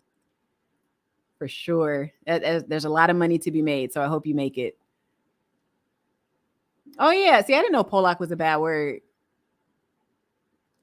Yeah. And then aren't the Irish like white black people technically? Or they're not even white. Irish don't even consider themselves white, if I remember correctly. Man, that's crazy. Polak. It's almost like y'all ain't got no words that sound that bad, though. Nothing quite hits like the N word. I don't know. For some reason, nothing quite hits like that, It's like, come on, nothing hits like that. This is fun, better than Netflix. Minnesota, nice. That's where my stepdad's from. Oddly enough, my stepdad is like in some Native American registry, but clearly I'm not, because I'm not his blood relative. But yeah, he's out there. I guess I forget what tribe it is, but some tribe out in Minnesota.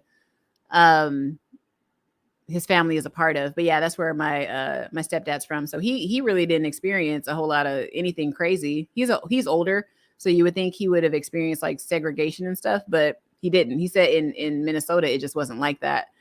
And he showed us pictures of when he was a kid, and he's like 70 something, like 75, 76, might even be older. And he was in a class, it was all integrated. I'm like, dang, that's crazy. And he was a little kid. So it's like sections of the United States, everybody grew up differently. So crazy. And I think he was from St. Paul, if I'm not mistaken. Is there a demand for single and one bedroom units in the Section 8 program? Are there? There's a demand for everything. Everything, honestly, 2 and 3 bedrooms. There's some I audit where I'm like, damn, y'all got 4 bedrooms here? How do you even fit all of those into a Section 8 unit? But the older buildings are a lot bigger. They're more spacious because they're older. But yes, singles and 1 bedrooms, yes.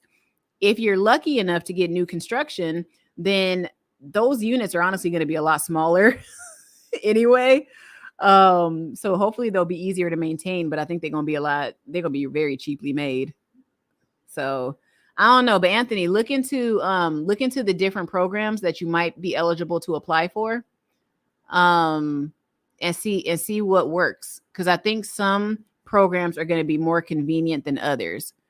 I feel like Section 8 is a lot easier than tax credit, but unfortunately, the industry is veering towards tax credit. And that's why I don't know how much longer I'm going to be auditing for companies or anything. I don't know how much longer I'm going to be doing that because I don't have an interest to learn the tax credit program. I have no interest in learning that. But that's the way the industry is going now, because that's what every property owner in LA is doing. Everybody. The only ones with Section 8 are the ones that have the 40-year contracts that they're just waiting for them to ride out. They just waiting.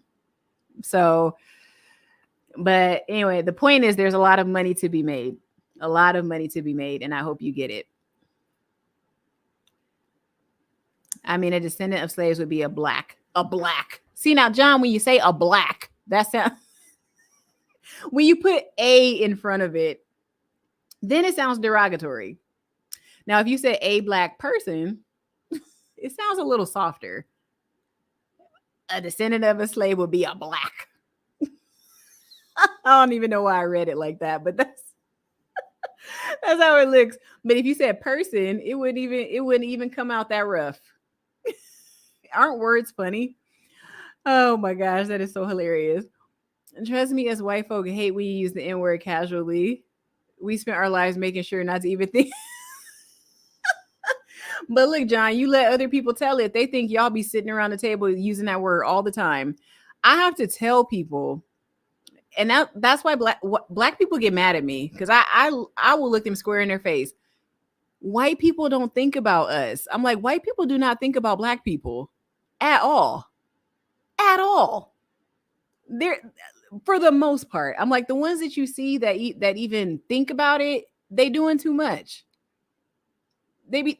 Those are the ones that don't mind their business. There's not that many of them out there. Believe me, there ain't that many. Even here in the South. Because people will just be talking to me. Yap, yap, yap, yap, yap, yap, yap, yap, yap, yap, yap. And I'll be looking at them like, you know I'm black, right? But then I remember that's my programming. I'm expecting them to judge me. But they're not. Southerners are Southerners. Black, white, they don't care. They just Southerners. You know, you close your eyes and listen to a country man talk out here. You don't know what color he is. Close your eyes and listen to him. But the point is, like I said, they don't be thinking about us. Right? That's why, where was I? Be going on 3 hours. I wasn't supposed to be on here that long. I got to go. But I was telling somebody, it was Instagram. That's what it was. That's why y'all got to follow me on Instagram. Okay. Follow me on Instagram. But, on my live stream, I was telling people like, and y'all don't get mad at me. Please don't get mad at me. I'm just going to let you know this is going to be a little controversial. So, you know how like they be telling us that white cops are really out to kill us? Like they be telling us, black people, when I say us, black people, they tell us that white cops are out here to kill us or they treat us differently. Now, I have seen it, you know, where they do treat us differently. Yes, I'm not going to say that that's not a thing. It is. But what I was thinking and what I've experienced is that when you deal with people that look just like you and you have experience with in your personal life, you treat them a little bit differently than people that are outside. So I'm guilty of doing that because sometimes I do speak to black people differently than I speak to white people. I've noticed that. So sometimes cops do go easier. White cops go easier on other white people because white people are who they know. I didn't say it made it right, but that's what happens. Like I was talking about on Instagram, my neighbors were basically playing slapbox. It's a guy and a girl, and they were hitting each other, I guess. And I got woken up out of bed at 4 a.m. I didn't hear the fighting, but I heard banging. And I'm like, oh shit, somebody's knocking on my door. So I get up, try to decide if I'm gonna grab the, but I didn't. So I just went and stood by the door and I was like, is somebody knocking on my door? And then I heard him bang. It was the police. They weren't knocking on my door. They were knocking on my neighbor's door. Long story short, it was domestic violence. And the cops ended up leaving. But the way they were talking to the girl, it was a white guy and a white girl. But when I watched the interaction, the white girl, she pulled out so many emotional cards. It was comedy. Like, I was standing there looking, and y'all, I whipped the door open because I don't believe when cops see a black person, they're going to shoot them. I don't believe that. So I opened my door. I said, is everything good? It was before the girl came out. I said, officers, is everything okay? Because they need to know people are watching them too. Right? So they just turned around. It was big old guys too. And they turned around and they were like, no, it's fine. Everything's good. You can go back inside. I said, okay, cool. But I'm nosy and I used to be in property management. Shit, I was looking out the peephole the whole time. It was right there. So the way he was talking to the girl, though, she was being dramatic, y'all. Like, she went from being sad and docile to waving her arms and being stupid. And he just stood there and looked at her. And I was thinking, you know what? That cop is treating her like that. It's not because she's a white girl. It's because he's looking at his sister. He's looking at his mom. He lived in a house with women that acted stupid like that. So he's not threatened by her because he's already seen people that look like her act that way. He grew up with that. So he knows Susan ain't gonna do nothing. He knows that. But if my big black ass went out there and started flailing about, he would have been like, wait a minute now. The hell is this Keisha looking motherfucker? What is she doing? You know, because they don't know. So I'm not giving that excuse to everybody. I'm just saying that I've noticed that. And I'm like, oh, some of y'all are more familiar with people that look like you. You don't deal with other people. The only time some cops, the only time they deal with black people is when they pulling our asses over or when they go into the hood. That's the only lens of black people that they have. It's not right, but that's why they act stupid sometimes. I said sometimes. I didn't say all the time. So don't be coming after me. But that's what I got from when I saw that interaction. I thought, wow, the girl was being a straight idiot. And the cop was just so calm. He even flashed the light in her face and everything. I mean, he was looking at her like, are you done? Are you done? You know, it was crazy. But then also, I think cops are just nicer out here because in my experience, they have been. They're just nicer here. But I don't know. All right, I think we're done here. Where is it? I think we're done. Are you still going to do a video on this topic? This is interesting. Probably. I mean, there's so many layers to it, to the Section 8 thing. 100%. It's an interesting industry. I encourage anybody, just read up on it a little bit. It's interesting. And now that I've been on both sides, living with these people, and then also, now, like I said, just being an auditor, looking at the finances. That's all I do. My role is very important because if I get it wrong, you could lose your subsidy. If you get it wrong, you could lose your subsidy, right? If we all get it wrong, or if your property manager gets it wrong, then somebody could end up homeless because we've had to kick people out before because they got qualified incorrectly. Right? They didn't qualify, but we let them move in anyway because somebody miscalculated the income. Now you got to backtrack and kick them out. That doesn't happen very often, but it's only if the person knew that they were misrepresenting their income on top of your miscalculation. So there's a lot of layers to it. That happens, but y'all would be surprised. Like, Section 8 is something else. All right, you've provided some keen insight for sure. At least I hope I made you feel more comfortable about going into the industry as an owner. I think it'll be great for you. All right, I don't use it. Me neither, Cortez. I don't. Okay, well, look, I've said it in my head before, but I don't say it out loud because it's a difference between one of them and a black person. It's a difference. There's a difference. Okay, you heard it here first. There's a difference. All of us are not the N-word.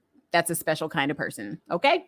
And we're going to close it out with the bell. Thank you, John. And guys, don't ever feel like you can't super chat me. I'm monetized. I know y'all be thinking because I don't get that many views, I'm not monetized. Baby, I'm monetized. Okay. You can leave a super chat any day. And then once the video renders, you can also leave me a thank you. That's like, I think it's still there. Shit, maybe it's not.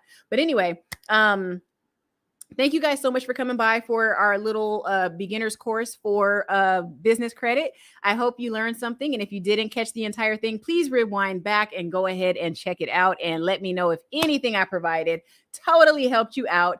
And thank you, John, for your super chat. And you guys will see me again for sure. If there's topics you want to hear, leave me a comment or shoot me an email. You guys have the information somewhere in the chat. I'll leave it in the description as well.